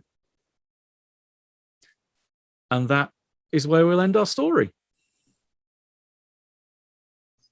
Excellent. Outstanding. Yeah. All right. Anyone with any questions? Well, I'm pretty sure I guessed it correctly, especially did. the ending there. Yeah, you said Archon it was right. Malkuth, and that was an Ishim. Yeah, that the angel purple thing? angel that you saw, which they are servants of the rebel.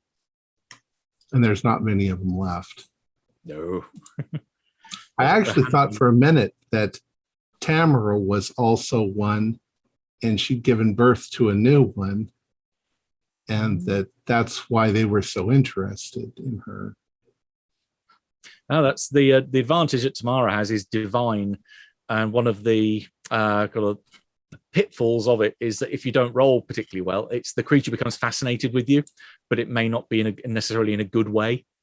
Like particularly with this one, it was quite intent on devouring her because it thought, I can eat that spark of divinity. That would be lovely. What was my tattoo in shadow? That's a creature known as a mentoraz. It's a creature that's initially attracted to those that are going through bouts of madness and insanity. And it also is aligned with Malkuth.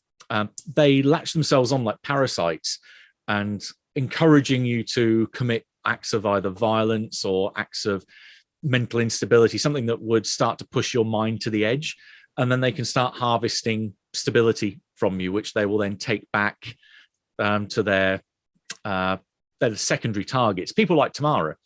In fact, if it had detached from you in time, it would have gone to Tamara and offer the stability that it got from you as a method to try and push her over the brink to awaken. But she had a daughter to help with that anyway in the end. So Malkuth is the Archon that rebelled, and whereas all the other Archons are trying to keep humanity under wraps, Malkuth is trying to let us awaken. So that's why they wanted me. When he said that he wanted me to publish the truth, I was like, it really is Malkuth. Yep. The group that they named, the Bergstrom Institute, are founded by one of Malkuth's envoys on Earth. Andrea Bergstrom runs this covert medical organization, which are all about performing twisted experiments to try and play around with either the human genome, DNA, and structure to try and find, is there something in this fleshy prison that the soul has been imprisoned in that could be altered so that it can see the real world, and try and, again, force an awakening by using the prison against it. So far, limited success. In fact, the failed experiments that they had were those what they called Nachtkinder, children of the night, in the room that you unleashed. They're basically failed experiments. I think I saw David trying to talk, but you're muted. And I was just anticipating that the delightful triplets were bad experiments. Mm-hmm. So these are the good guys that produce children of torture like that. Yeah, it's kind of good guys on a kind of scale of grey. Yeah, starting at deep charcoal and ending at infra black. Well, the thing is that the children that die just go back in the machine and get reborn anyway. So there's no real value in human life. Mm-hmm. At least not what you would call a human life. Yeah. Right. It's really dark. That's why I love the game so much. It's dark as I like my coffee. Yeah. Pitch black and melt. Somebody actually got to the awakening. That's awesome. I'm completely on accident. She was in such a rush to get out of there. Can I go back for Owl? I feel horrible. It's like, yeah, how do we get out of here? They just pop like that. Yeah, I'll say it's too fast. Your great aunt was responsible for you being experimented on. I have some explaining to do. Anna was the nicest person in the story and is just being wiped.